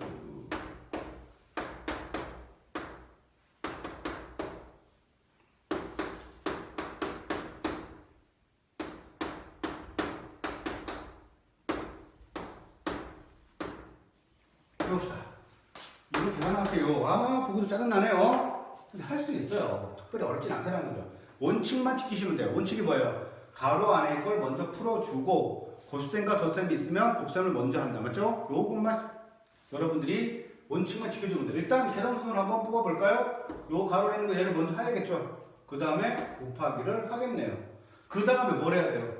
요 가로 안에 거 먼저 계산해 주셔야겠죠? 그 다음에 뭘 해야 돼요? 나누기를 하고 그 다음에 마지막에 이렇게 두 개를 더해 주시면 되겠네요. 그러면 순서대로 한번 해보자고요. 순서대로 해보면 일단 4분의 5 빼기 2분의 3이니까 여러분들이 요거를 어떻게 통분을 해서 먼저 계산해봅시다. 그럼 4분의 4분의 최소분이 4니까 428 할 필요가 없겠죠. 만약에 잘 떠오르지 않아도 428에서 한 다음에 약분하시면 돼요. 4분의 5가 되고 여기다가 뭘 곱해줘야 돼요? 2를 곱해야 4가 되겠지? 그러니까 똑같이 2를 곱하겠죠. 2를 마이너스 있으니까 마이너스 3 곱하기 마이너스 3 곱하기 2니까 여기가 마이너스 6이 되는 거죠. 이제 왜 마이너스 때 마이너스 따라가서 했는지 이해가 되겠죠? 그래서 요걸 먼저 계산하면 뭐가 됩니까? 4분의 마이너스 1이 나옵니다. 그리고 요거의 계산한 값은 4분의 마이너스 1. 따라서 얘는 3분의 4 마이너스 요거 먼저 풀어주셔도 돼요. 이 상황에서 먼저 풀어주셔도 됩니다. 통째로 제곱이지 아니 뭐라 그랬지? 가로를 하고 제곱이니까 마이너스가 2개니까 뭐가 돼요? 플러스가 되고 3의 제곱이니까 9 되겠네요. 그 다음 나누기 4 곱하기 이 안에 거 계산했으니까 뭐가 돼요? 4분의 마이너스 1. 여기까지 여러분 다 했다. 초등학교 때 어떻게 약분이 되네요가 되겠죠. 약분이 되죠. 뭐가 남았어요? 마이너스 1이 남았네요. 즉 마이너스 3분의 4 마이너스 9 나누기 마이너스 1이 됐어요. 그 다음 어떻게 하면 돼요? 얘를 먼저 계산하면 돼. 나눗셈이야. 9 나누기 1이야. 뭐가 돼? 9. 마이너스가 2개네. 뭐가 돼? 플러스. 그러니까 3분의 4 플러스 9가 되었네요. 따라서 얘는 3분의 3, 9, 27 더하기 4 하면 되잖아요. 맞죠? 4, 뭐가 돼요? 31이라는 답을 써주시면 됩니다. 선생님 대분수를 안 바꾸나요? 초딩이나 바꾸는 거예요. 중딩들은 저걸로 끝. 알겠습니까? 여기까지 1강 강의를 마치도록 하겠습니다.